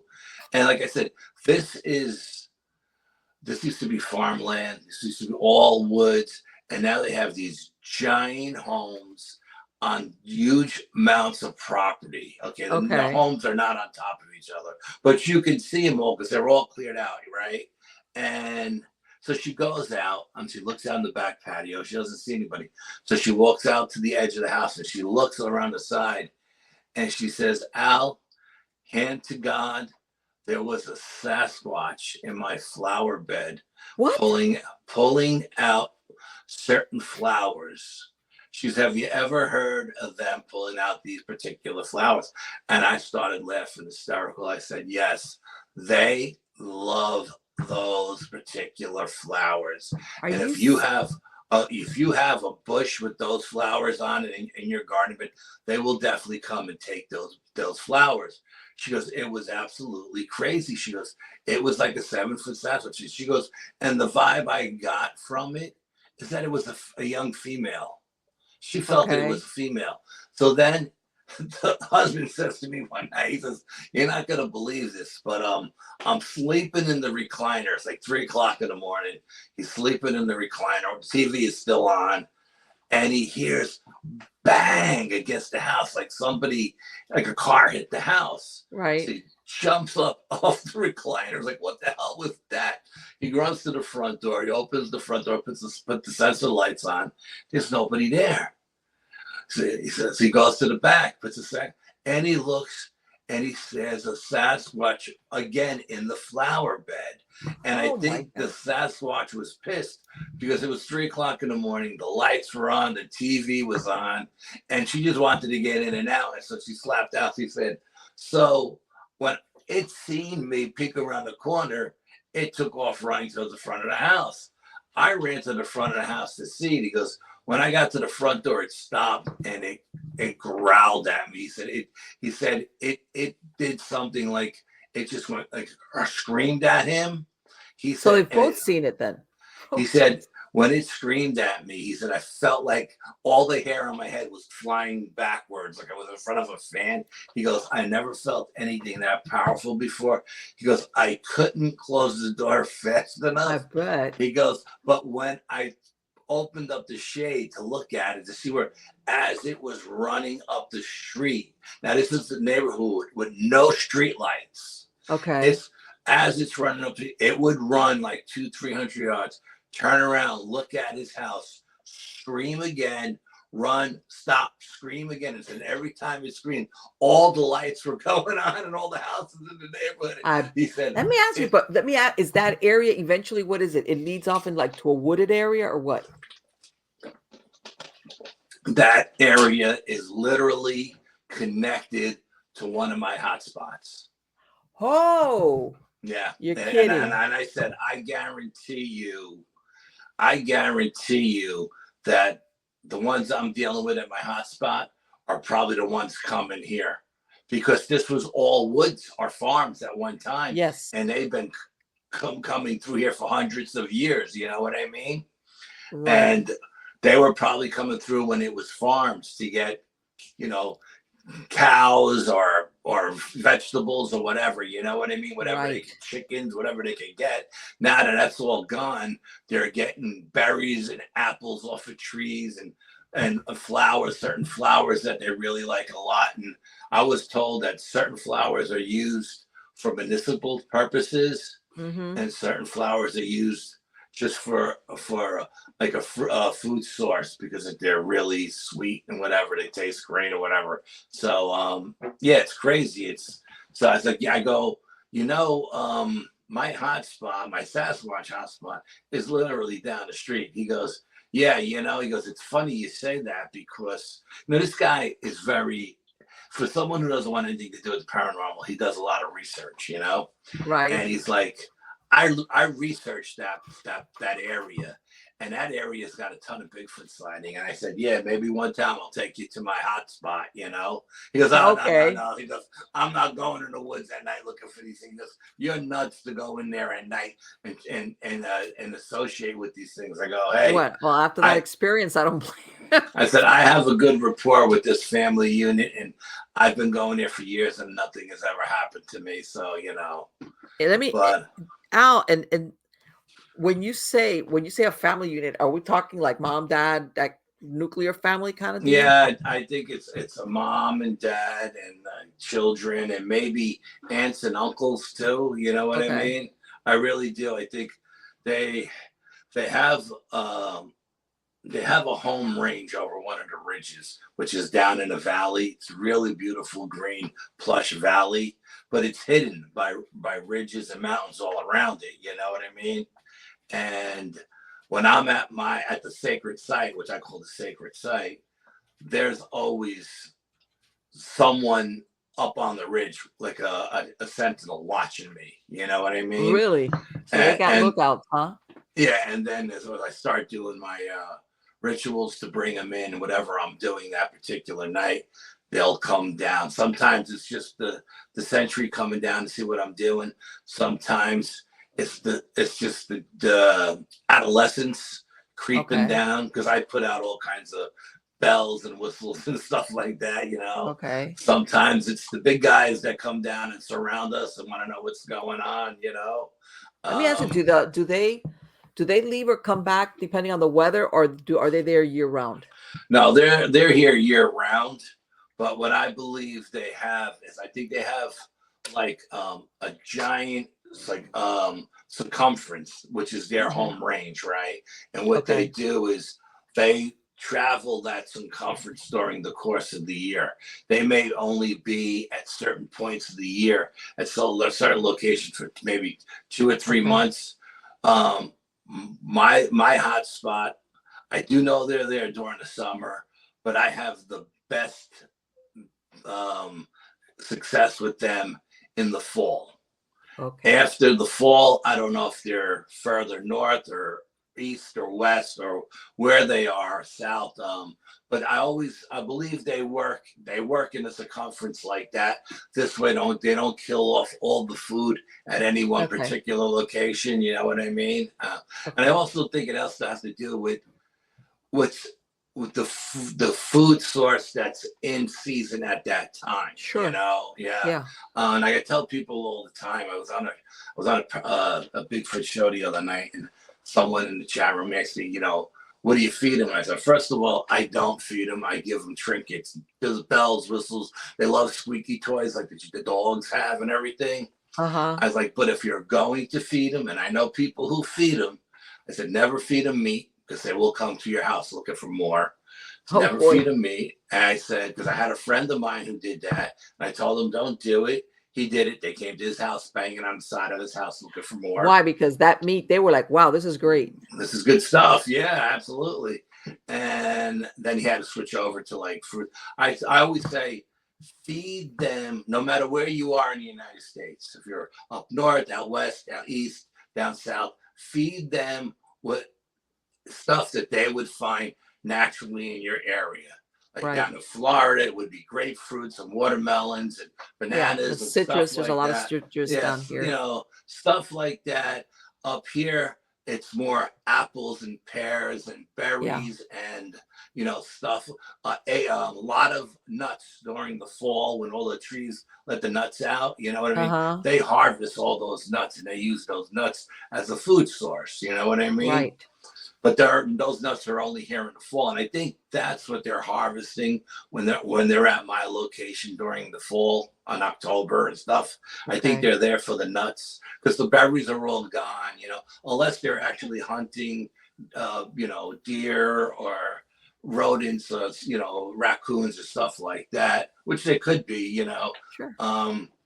I think they're there mostly for the nuts, but like I said, always give them what they will find in your area that's natural to your area. Don't I said, and for whatever you do, don't give them Twinkies and yodels and shit like that. I said, look, I was Right. like, Yes. I go, Little listen. Debbie. I said, listen, everybody likes sweets. Me, no exception. But what happens if you're feeding this thing nothing but chocolate for Right. years and it gets a cavity?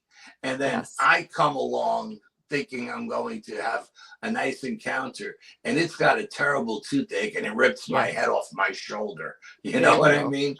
Don't give them sweets. Sweets.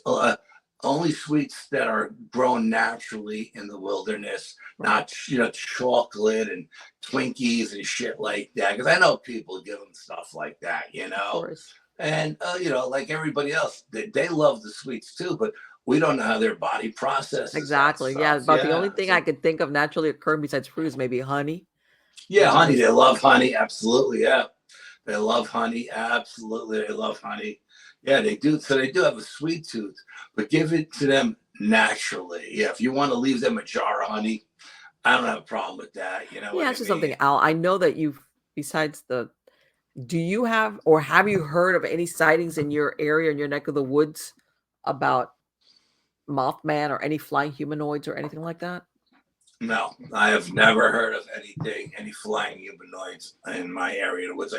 What I did see recently, or was it last September? I forgot when the stripers run in the Hudson River.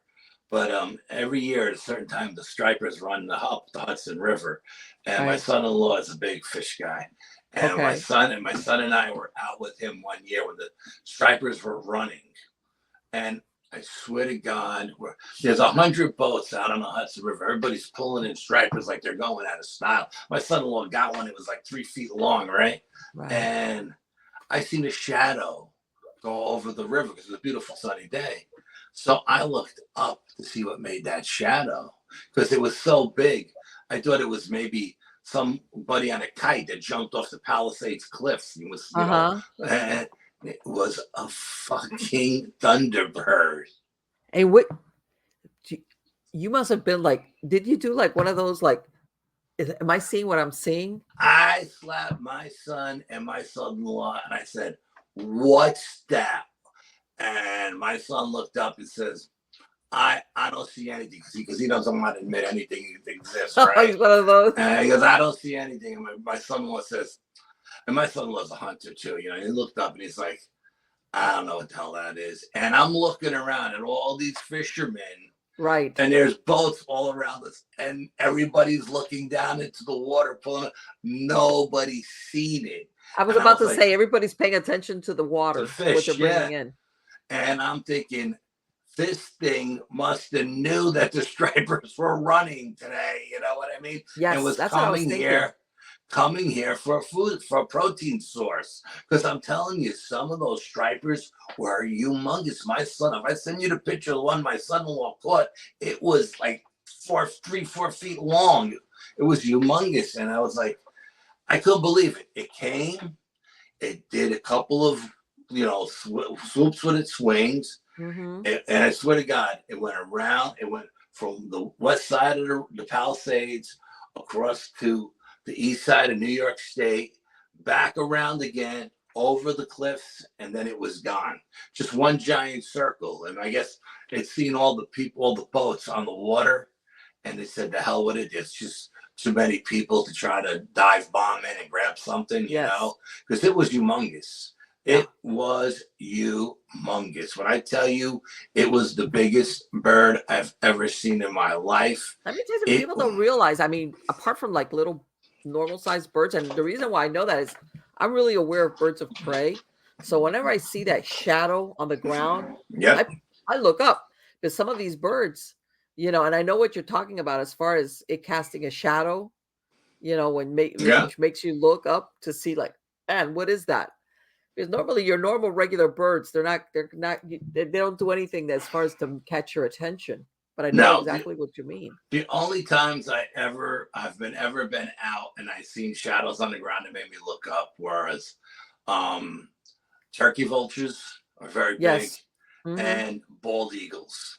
Yeah. We have bald eagles up here now nesting along the Hudson because the river is clean now. I was telling my son-in-law, I said, pretty soon you won't be able to swim in the Hudson. I never thought growing up in the city as a kid, not in a million years would I ever swim in the Hudson River. You know what I mean? Right. It was a cesspool when I was a kid, okay?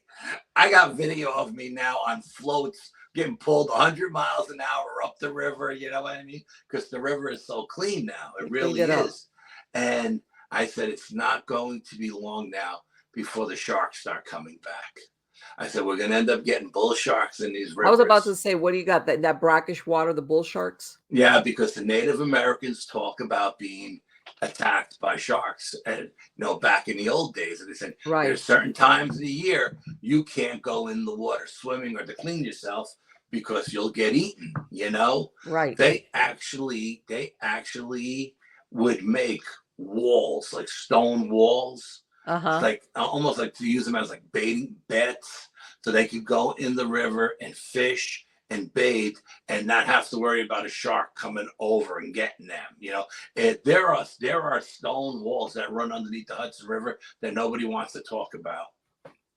Literally miles of stone walls. Yeah. And the Native Americans said they would build like little rooms out of stone that they would use for fishing or for bathing or for just the kids playing around. Not because they knew that at certain times of the year, the sharks would come in. The bull sharks would come in to have the babies. And then as the babies got big, they would be attacking whatever they could. And then they would swim back out. Just like I told my son-in-law, who's a big hunter, I said, a couple of years ago, I said, the mountain lions are coming back to New York. So he goes, oh, you're crazy. Well, he got a mountain lion on his trail cam not too long ago, right? Oh. And I was like, and I told him, I told you the mountain lions are going to come back because the woods are getting cleaner and everything, the environment's being cleaner.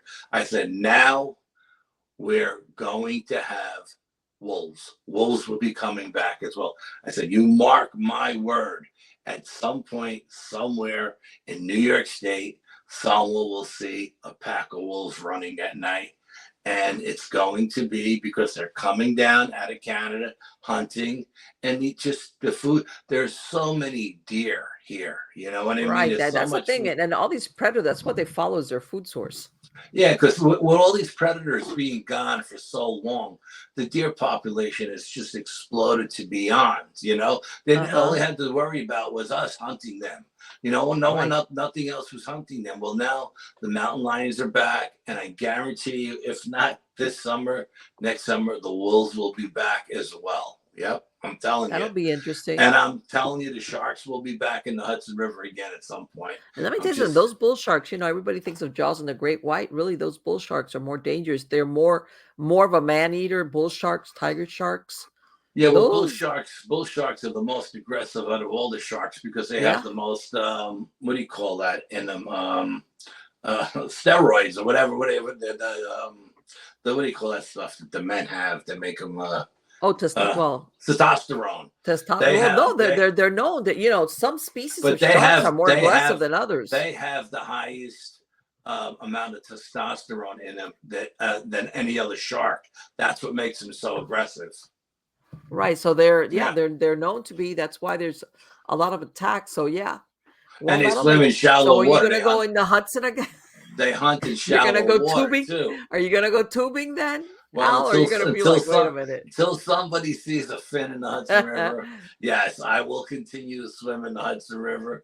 But the first time I see a fin, that'll be the last time. That'll be it, right? Yeah. No more of that. I mean, this year we had whales swimming up the Hudson River. Really? Yeah, they didn't come as far up as where I am, but they went up a couple of miles, I think maybe 5 miles up, and then they turned around and went back out towards the ocean. But I mean, the whales came up, you know what I mean? So I mean, like I say, it's just a matter of time. The more they clean the stuff up, the more predators are going to come back because the prey is here. The how can I say it? Basically, the harmony of the wildlife kind of comes back. Because it's out of whack because there was no predators for the fish species. There weren't any predators for the deer species. There weren't any predators. Now these predators are going to start coming back, and of course, it makes it more dangerous for someone like me who goes in the woods at night. You know what I mean? I was about to say that's another thing. You know what? I'm glad you mentioned that. And we'll close on this. A lot of people think that when you go out in the field, whether it's paranormal investigations or what you're doing when you're going cryptid, as far as and there's a lot of things that can happen to you as an investigator. If you're out in the woods, like you just pointed out, You know, there's predators out there. I've Yeah. heard of people in paranormal work going to some places and they basically run into squatters, you know, Yeah, depending on where you're going. you could run into homeless people living in the woods. Yes. You could run into mountain lions. You could run into right now we have koi dogs, which are the regular dogs that bred with coyotes. So Uh-huh. the koi dogs are the size of German shepherds. Okay. Okay. So they're big compared to the coyotes. Not quite as big as the wolves, but bigger than the coyotes. And they run in packs and they're not afraid of people because they have dog in them. You know, they're used to Yeah. man. You know, they're not like the coyote that's afraid of man and wants to stay away from I us. didn't even know there was such a thing. That they've Yeah, actually, that's what they call them. Yeah, koi dogs. Yep, that's what's up here now. So we have koi dogs that are predators. We have the mountain lions. We have the black bears. You know what I mean? And you know, so there are predators in the woods. And I always tell everybody when they go, a lot of my friends are strictly cryptid guys, and Right. they go in the woods for Bigfoot or Dogman. And I always tell them, whenever you go in, protect yourself physically and spiritually, because you don't know what you're going to come across in the woods. Yes. And people have been using the woods for stuff for thousands of years, for rituals, and you don't know what you're going to walk into. You may walk into something that's demonic. You may walk into something that's opening up a portal and coming through. You don't know what you're going to walk into. No, let me tell you something. I'm not gonna say all the time, but usually if you're doing some type of ceremony, invocation, ritual, that you got to go out in the deep woods, chances are it might be dark. Yes. Okay. And you got to do it out of sight of whatever. And you know, it might involve animal sacrifices and or fill in the blank. And something that you cannot do, let's say in the park or anything like that. You got to go out in the woods to do it. Yeah. I mean, and there are also good people in the woods too, doing, you know, like Wiccans that are doing good rituals, and other metaphysical people who are doing good stuff too with different kind of energies. You know, it's not all dark, but you never know. But there's a lot of things that even if you're Wiccan and you want to be close to nature, you know, I mean, in a pinch, you can do it in the backyard or in a park. When you start getting into most other remote places, usually people do that. So whatever, in other words, they're far from prying eyes kind of deal. Yeah, but this one of these locations that I have is such a place of high strangeness that my psychic says she's never felt energy like that before, ever. And I think anybody who's spiritual, whether you're practicing white magic or black magic or whatever, you're kind of just drawn to this place because it's a place of high strangeness, and there's a lot of different energies there. So if you're going to go and do some kind of ritual, this would be the kind of place you want to go to. Is it the kind of place that attracts you? Because it just amps up the energy of your ritual. You know what I mean? And I think it attracts all walks of life. It really does. You know. Sure. Yeah. But yeah, usually you can absolutely, you can encounter a lot of unusual stuff while doing what you're trying to do. Let's say in this case for cryptid or Bigfoot, you can come across a lot of things that are unexpected. How's that? Yeah, no, we were doing an investigation one time where it wasn't even an investigation. Me and my cameraman Bill were taking out a friend of ours who was over from England, right? And she's like, take me out to I want to see what a Sasquatch, you know, structure looks like. We don't have Sasquatch in England. So we're in the place and we're taking her to the location, and Bill is filming because that's what Bill does. He films, he's a cameraman. And it was a dry summer, and she's had a very thick English accent. Okay. All right. And because it was a dry summer, we were able to get into areas of the swamp that we wouldn't be able to get into because it was dry. And I was showing her, this is a structure that was made by an adult. And this little one down here is a structure that was made by a child, an infant, because it's half-assed. You know what I mean? I was explaining to what it looks like. And Bill puts the camera down on the log. because the mosquitoes were eating us alive, right? And he's going into the backpack to get his spray. And he's asking me, do you need the spray? And I was like, no, I got sprayed. He's asking the English woman, Heidi. And she's like, oh, no, I'm okay. And we're doing this, and we're spraying the spray, and the camera is facing me and Heidi, and it's still filming.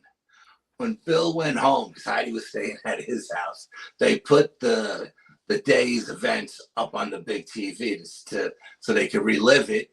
And when he put that camera down on the log, and I'm telling you, there was only 3 of us in the woods.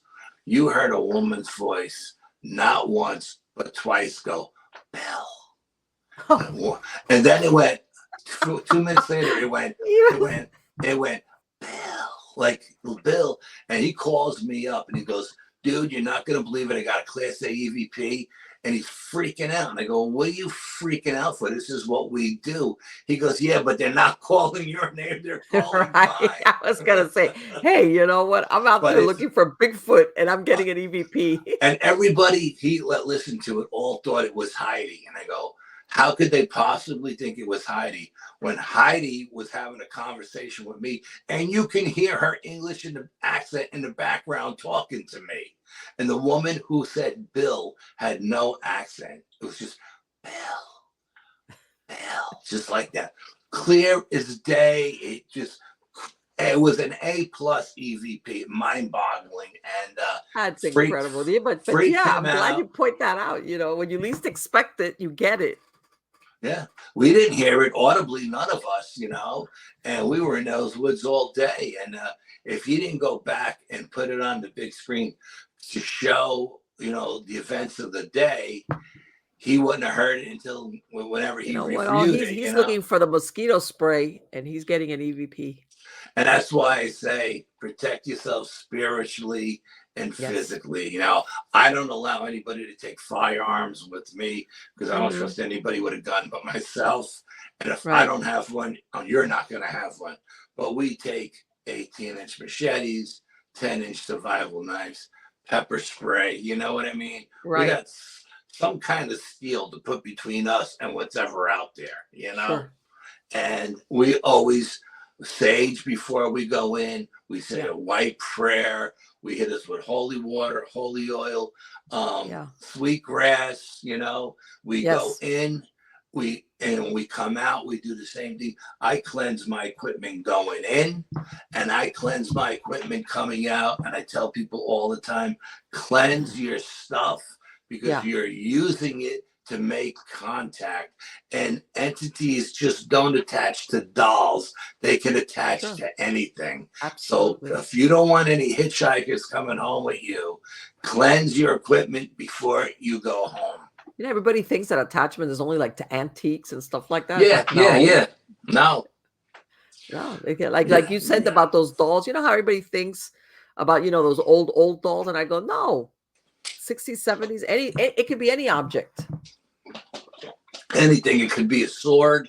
I mean, I've been to antique places where I've seen some really nice sabers. I'm a knife guy, a long blade guy. I like that. When I was doing martial arts, I always trained with the samurai sword. That was my favorite tool to train with, you know, so I'm a sword guy. But I can't tell you how many times I picked up a sword or a saber and looked at it and said, oh man, I want this. And then say, you know what? I don't know what it's. My father brought home a samurai sword from World War II when he fought in Africa, Europe, and in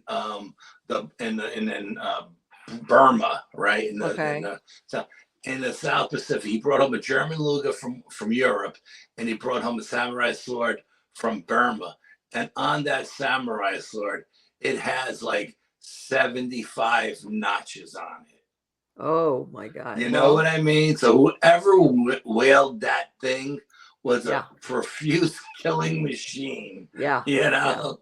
I can't think of any other reason why a sword would have notches on it. Yes, the handle has 75 notches on it. And I was like, and my father had, it's funny too, because my father used to have a bar in his house, and he had the sword display on one thing and the gun on another, right? And one night he fell asleep on the couch watching TV in the basement. That's what a bar was. and he heard talking. Like he thought he heard a German talking, and he thought he heard Japanese talking. And he's like, what the hell? And he looked at the bar and he seen a German soldier and a Japanese soldier having a conversation. The Japanese soldier in Japanese and the German soldier in German.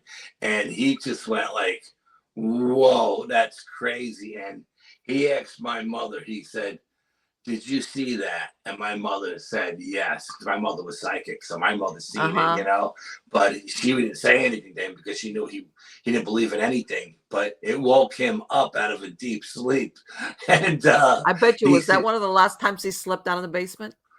No, he would fall asleep my father would drink like 20 ounces of espresso and then lay down and fall asleep.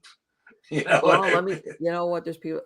That's crazy. He would fill like a 20-ounce glass of a black coffee, fill it halfway up with sugar, and then he'd put anisette on top of the sugar. Wow. Suck it all down. My father, sweet tooth. Suck it all down. Go lay down on the couch and start snoring immediately. And then he would wake up like an hour later, all refreshed. I was like, who drinks 20 ounces of espresso and falls asleep? It doesn't make any sense. Yeah, I mean, I guess, but he's been doing that since he was a kid in Italy, you know. So you don't. That by then you're like, the caffeine doesn't do nothing to you. Nothing to him, but when he told me that story, for my father to tell me that story, this is a guy who's seen a ghost run through the engine block of his car. Look right in the front windshield, go, and then run out into the bay with his best friend sitting right there. And even when he told the story, he didn't believe it. Meanwhile, his best friend would be like shaking in his boots and have tears in his eyes when my father would tell the story. So for him to tell me that he's seen a German officer and a Japanese having a conversation behind the bar next to both of those pieces, I was like, yeah, it doesn't surprise me, you know, because the gun, actually, the German Luger was made in 1918 before First World War. So that must have been passed down from one family member to another for World War II. You know what I mean? So whatever the officer was who he took it off of must have been somebody whose family was a military family. Yeah. Exactly. Like a family heirloom kind of thing. Yes, yes. Like, in other words, there's, like you said, there's energy to this because. Yeah, it's been through 2 world wars, World War I and World War II, Absolutely. you know? Yeah. And the same thing with that samurai sword. I mean, you know, when I seen it, when my father passed and I got the gun and the sword and I seen the notches on it, I was like, oh man, do I want to keep this under my bed, you know? It's one of those things that you just there's lots of ways to interpret it, but not really. No, so it's got its own. I have a machete under the bed, but not the samurai sword. The samurai sword it's got its own little home. You know what I mean? Yeah. Because I don't need any shadow figures standing over me at night speaking Japanese. You know. I'll be calling Miss Aida. Believe me, I call Miss Aida all the time. Miss Aida, how does you work with any Japanese stuff? Listen to this. I'll make it real quick because I know we got to go. Friend of mine called me. A friend of a friend has something attached to him. Showed me the video of how it happened. Listen to this story. It's gonna freak you out. Okay. This guy stopped in the middle of the Mojave Desert, right? All by himself. His best friend is up at a hole in the side of the cave, which they thought was a mine, like a gold mine, right? Okay. So his friend said, I'm going to go up here and you stay here. I'll call you, tell you what equipment to bring up. Now they're actually looking for Bigfoot, saying that Bigfoot lives in mines in the desert. Okay. So this guy goes up and it's like, a quarter mile away, half a mile away. And this other guy's waiting by the car in the middle of the Mojave Desert. It's 120 degrees. There's nobody around. Death Valley. Car pulls up. Guy gets out and he says, would you like some ice? So the guy at the car says, yeah, my ice all melted. He comes out and takes a box, a cardboard box out of the trunk of his car with a solid block of ice. The ice is not Okay. melting. This ice is not it's not in a cooler. It's in a cardboard box. He takes a couple of chunks, throws it in his cooler. He's having this conversation with this guy. And the guy looks Spanish, like Mexican. Right. So the guy was waiting for his buddy to call him, starts talking to him in Spanish. And he says, no, I don't speak Spanish. I'm not Spanish. And he said, where are you from? Because I'm from Central America. Okay. He goes, you don't speak Spanish? He said, no, I don't speak Spanish. So as they're talking, the Mexican guy, we'll call him a Mexican guy, says to the white guy, would you say a prayer with me? And the guy says, well, I'm not really religious, but I'll say a prayer, if you want me to say a prayer with you. So the white guy says a prayer in English. The Mexican guy says a prayer in a language he doesn't know. Okay. After he finishes saying the prayer, the little Mexican guy turns to the white guy and says, now all my troubles are yours. Gets in the car, drives away. Now his buddy is filming all this from the mine. He's got his camera going, he's filming it. Now he can't hear what they're saying, but he's filming the whole thing. Now, when his buddy came up with the stuff, he said, who was that guy? I said, I don't know. He said, well, where was he from? He said, I don't know. The license plate on his car, I never seen before. I never seen a license plate with that kind of license plate. I don't know where he's from.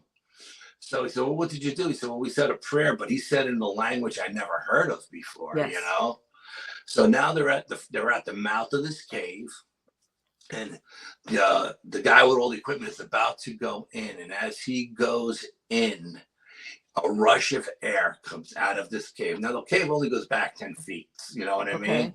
A rush of air comes in. His buddy is still filming, and he's filming green pentagrams coming out of the cave. And in the middle of those pentagrams is a blue ball, like an orb.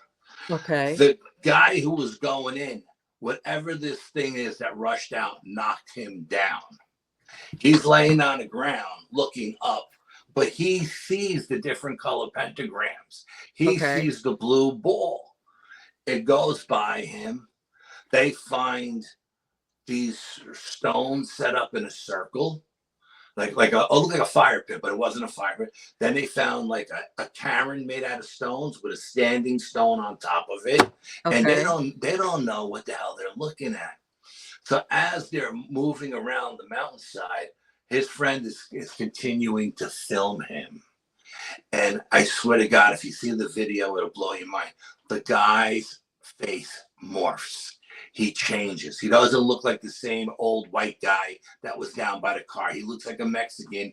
He's got something wrong with one of his ears, like it's half cut off or something. Oh my God. And he looks nothing like he did when they get down to the car. Okay. Right?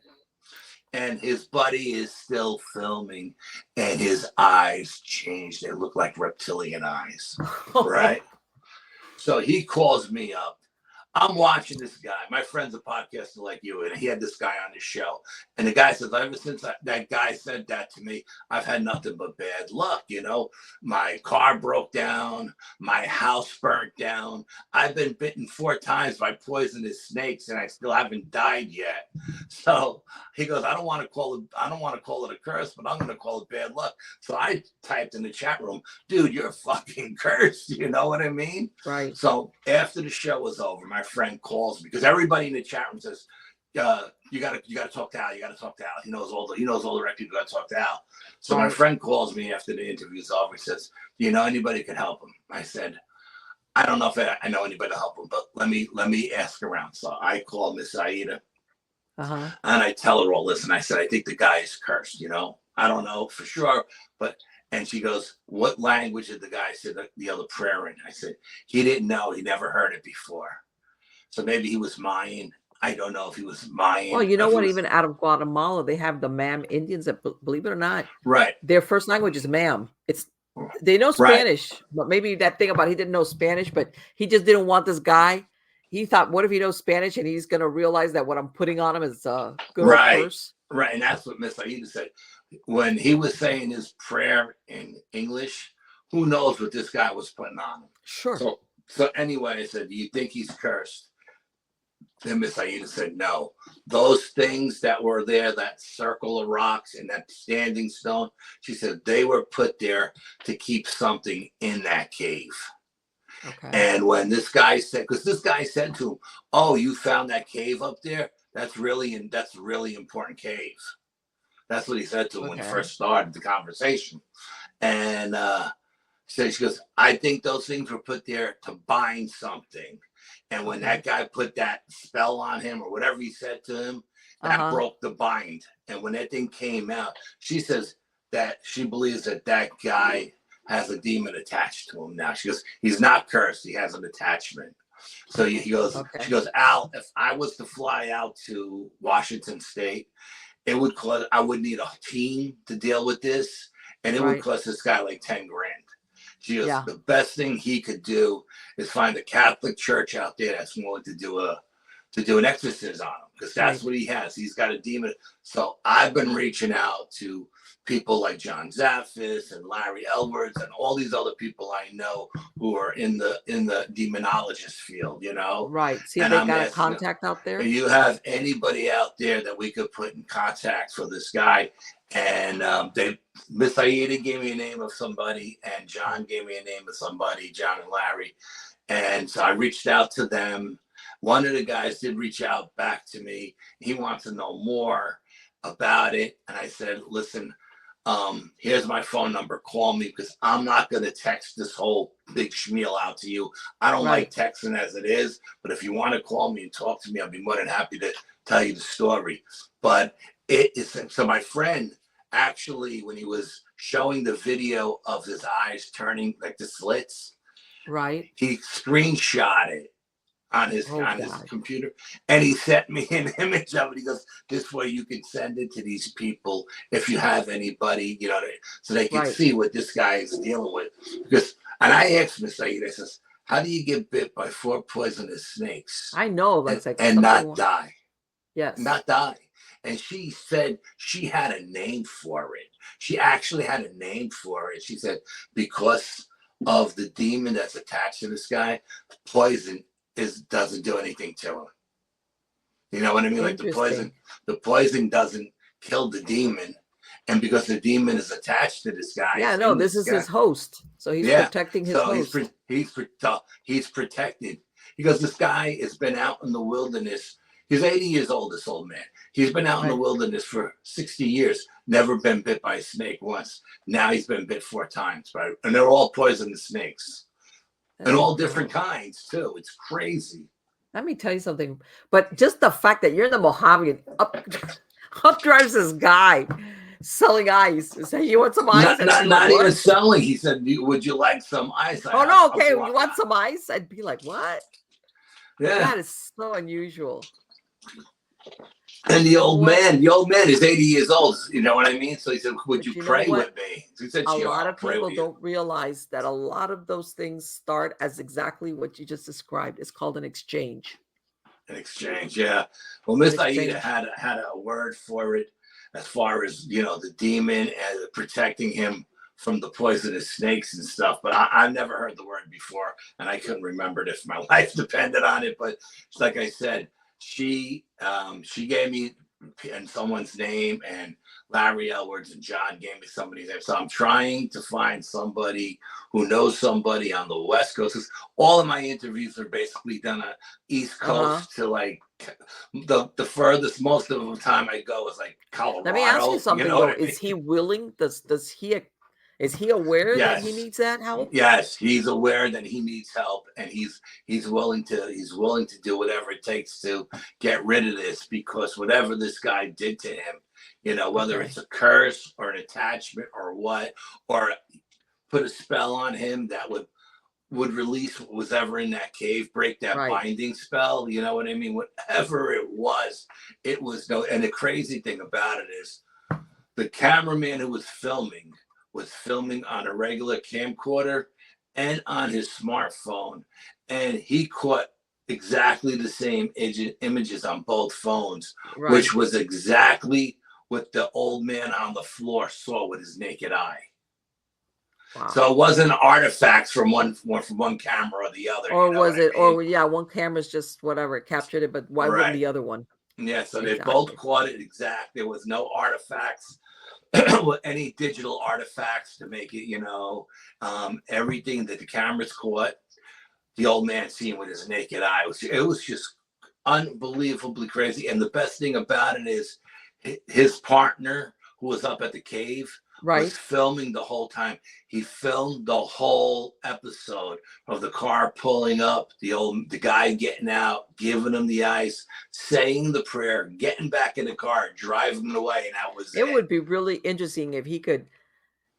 Did it record the language that guy spoke?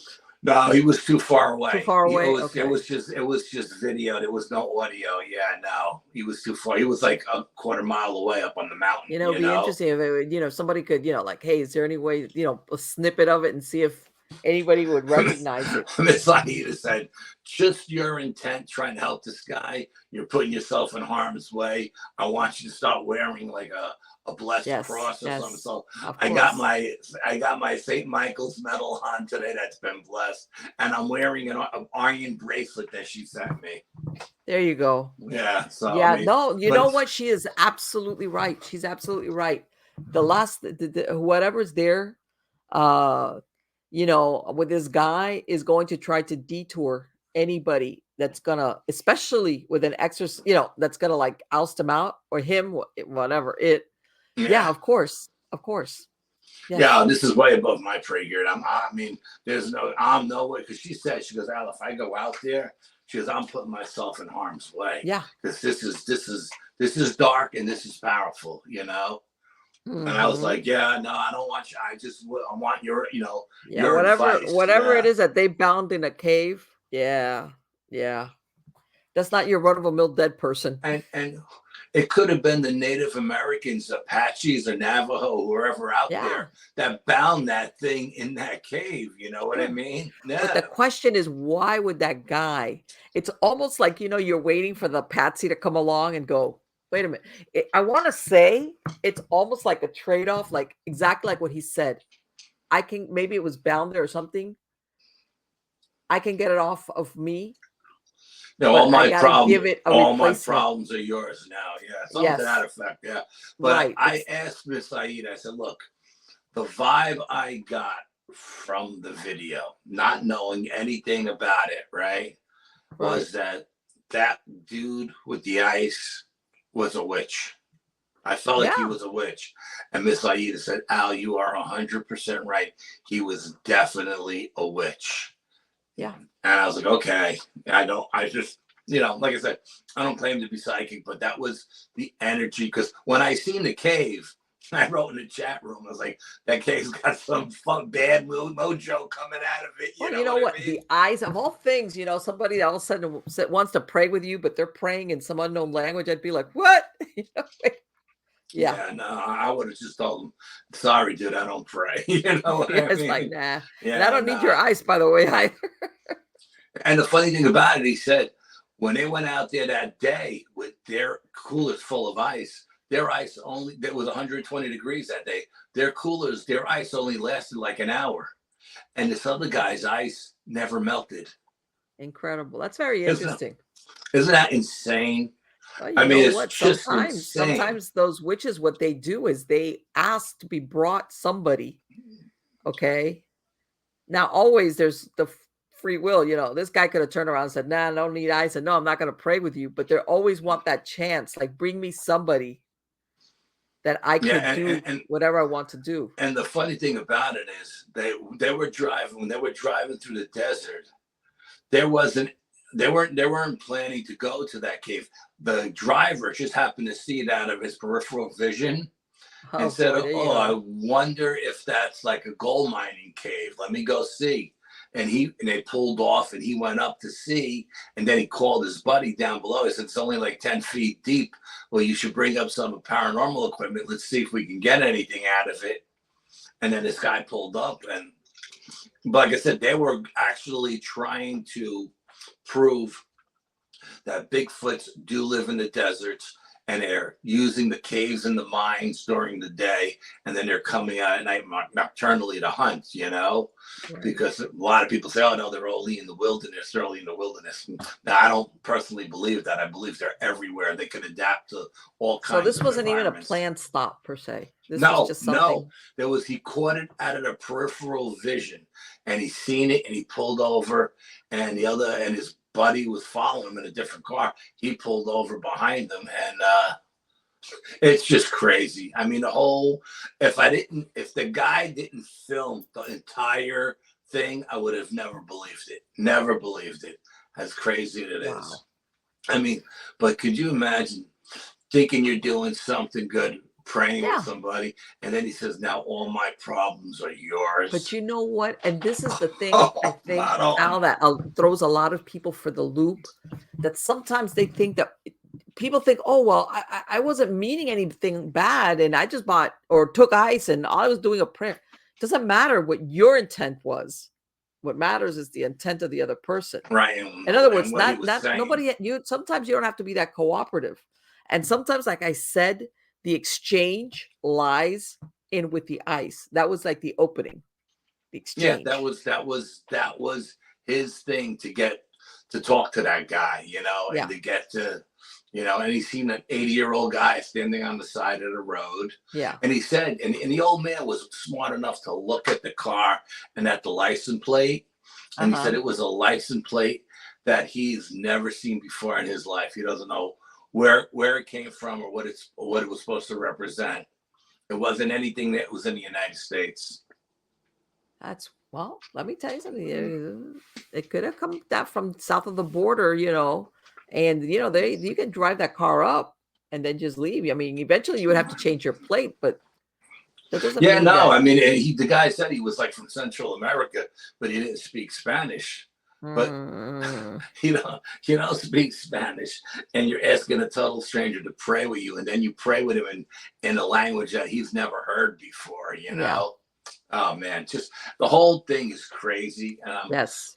Like I said, but you know that down in like Peru and Bolivia, and I'm going to say this real quick because you talked about how the mines, you know, that they thought that it was an old mine or whatever.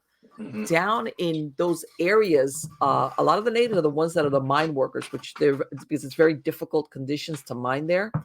And they believe that because it is there, it's the premise of the devil. And they make these effigies of the devil, okay, that they call Tío Diablo, which is like uncle. Okay. And they give it cigarettes and stuff. And sometimes they'll even sacrifice llamas because to them, the underground, in other words, they go to this effigy for protection. All right. Because they're saying in the bowels of the earth, the only one that will protect you is the devil, even though it's the devil. Right. Kind of thing. And there's a whole cult surrounding that. And there's more to it than just some of the stuff that that guy talking a language that he couldn't recognize. Yeah. Those other languages spoken down in these countries besides Spanish. Yeah, we were thinking maybe Mayan or Inca or something like that. You know what I mean? They have their native. The natives have retained their native language. Yeah, sure they have. Yeah, and they're still Indians. You know, Native Americans that we call Indians down in South America, Central America. You know what I mean? And they don't speak Spanish. They speak the language of their ancestors. So yeah, I mean, it's just a crazy.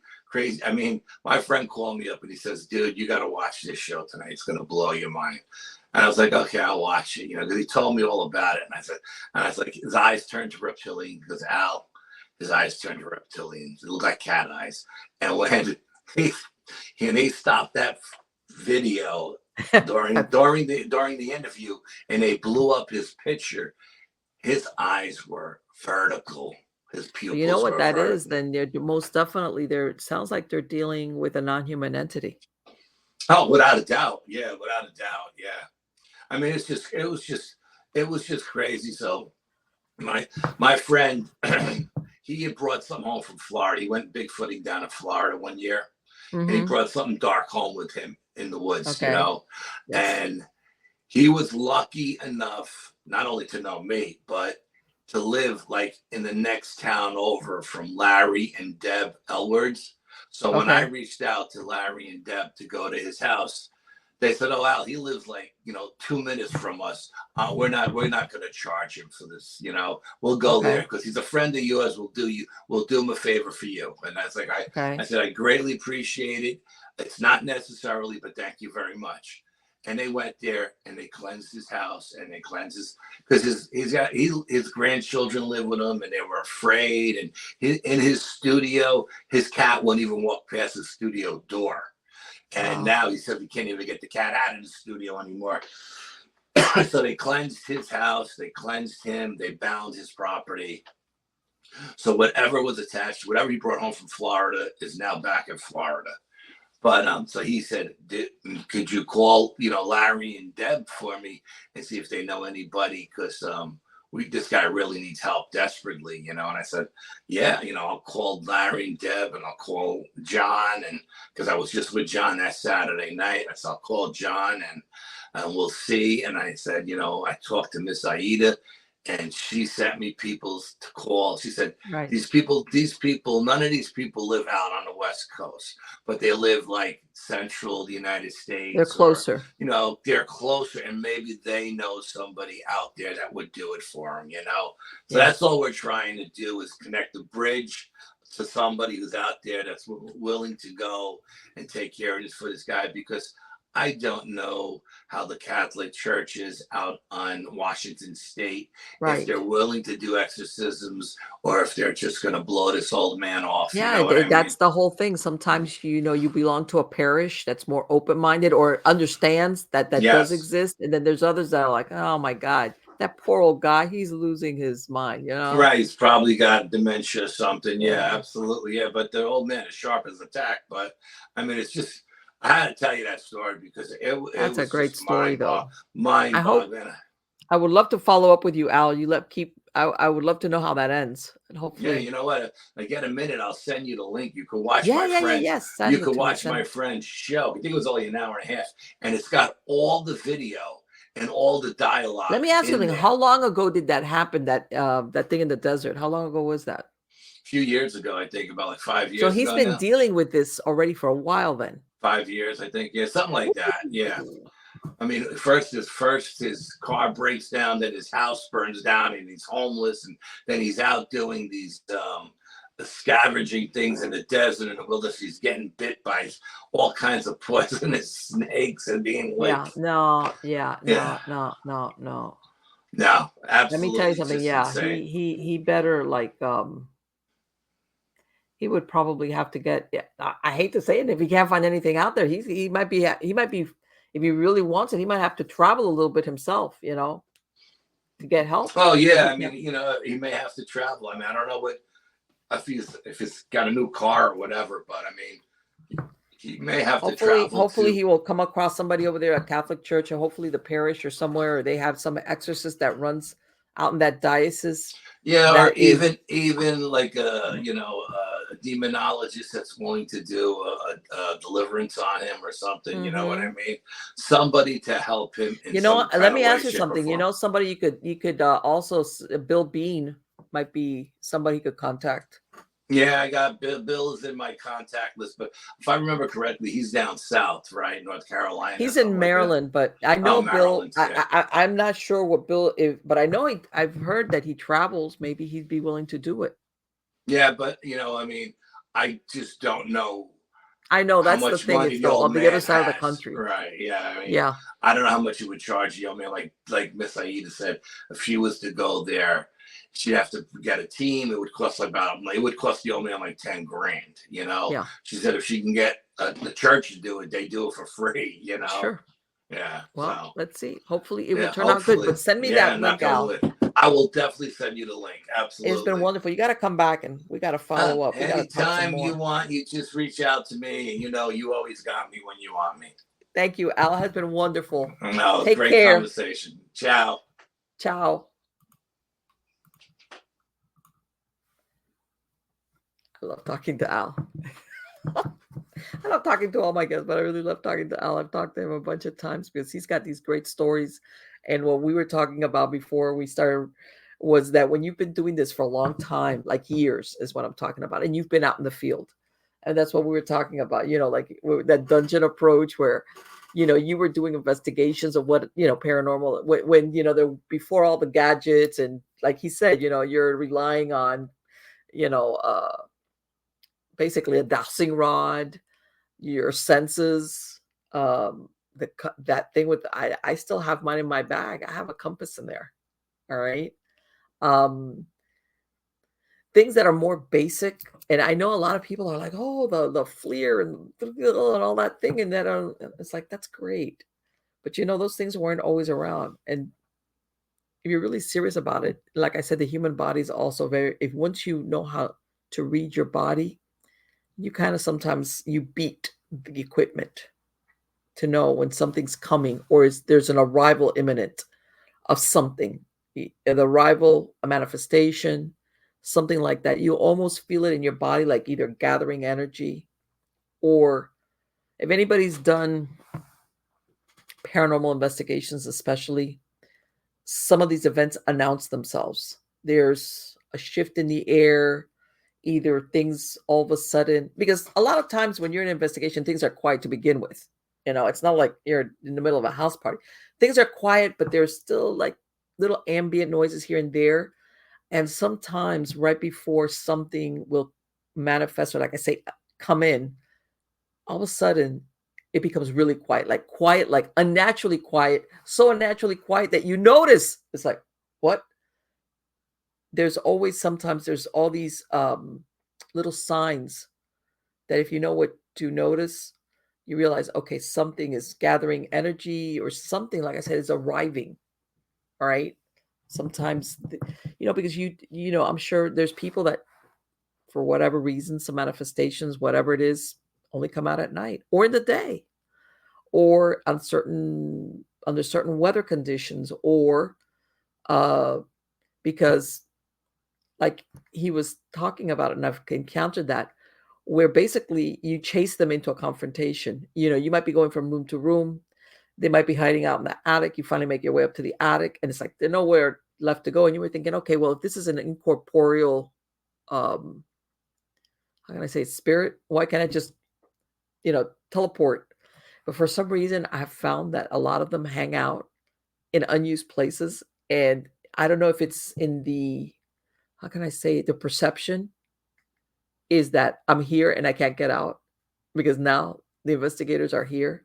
So where all of a sudden you'll feel that change, that shift, where something is about to happen. All right. And then that's a lot of times you might have, one time I was on an investigation, and it wasn't really that big a house, but we had a cameraman. I was across the hall. I mean, the people were there. This wasn't, and he was just panning around just to film, just to see what he could capture. And this is two bedrooms facing each other. And I'm over here talking to the people, and I can kind of see this video guy across into the other room, and he's been there by himself. And all of a sudden, whatever was just pushed him right into the bed. I see him go, woo! Thank God you have a camera and all, into the bed. And we're like, what, are you okay? And he's like, man, something just pushed me. And there was nothing there. It was a bedroom, by the way. And sometimes that'll happen. Like, it's like, I'm getting out of here. Just like a regular person, like, even like if it was a regular person, like, I'm going to bolt and you're standing in my way. So if I have to push you to get out, I'm going to do it. Again, you could circle back and say, well, if the spirit has no body, why would it matter? There's somebody standing there between it and the exit. But their perception is that they might still have a body. That kind of deal. Whatever it is. I don't know. But anyway, I hope you like this interview with Al Santariga. He's great. He's fantastic. And of course, like I said, he is the Bronxville Paranormal Society. That's where you could find him. And you can find him anywhere. You Google him, his name. And I will put a link in the credits of the show so you could find Al. And he's worked it all. He's done the paranormal stuff. He's done the cryptid stuff. He's seen it. He's talked to a lot of people, just what he was describing right now, people that have these experiences and they end up, you know, like that this guy 5 years later, all right, and you know, and sometimes unfortunately it takes no, maybe not that long. It depends on the chain of events, but sometimes it takes people a while to realize, man, everything, all these weird or unlucky things or whatever you want to call them started happening to me after this event. By the way, nobody lives a perfect life. Sometimes people want to read stuff into anything. They want to read into it like, oh, you know, something's wrong. There's something. I don't know. That's a human condition. You know, cars get flat tires, cars get broken, things happen. But sometimes when you have certain like pretty bad stuff happen all together, and then all of a sudden you're like, man, this all happened since. But in other words, you can only have that vantage point as maybe time goes by and you look back and you go, wait a minute. You know, ever since this event, I've had this and this and this and this. And it's like, ah, man, talk about what are the odds on this? And that's where you start thinking, okay, then there might be more to this whole scenario than just bad luck. But again, I'm hoping he can get help. I'm hoping that whatever diocese is out there where he lives is going to give him a hand, all right, and take care of it for him, because that is no way to live. Okay, guys, thank you so much. Please don't forget to sign up to my newsletter via Substack. And like I said, I have articles, interviews, old interviews, announcements. It's all there on my Substack, Marlene's newsletter. All right, you can go to mppellicer.com, miamighostchronicles.com, storiesofthesupernatural.info, nightshadediary.com, and eerie.news. All of those have links to everywhere. So until next time, thank you so much for being part of my audience, and you are all wonderful.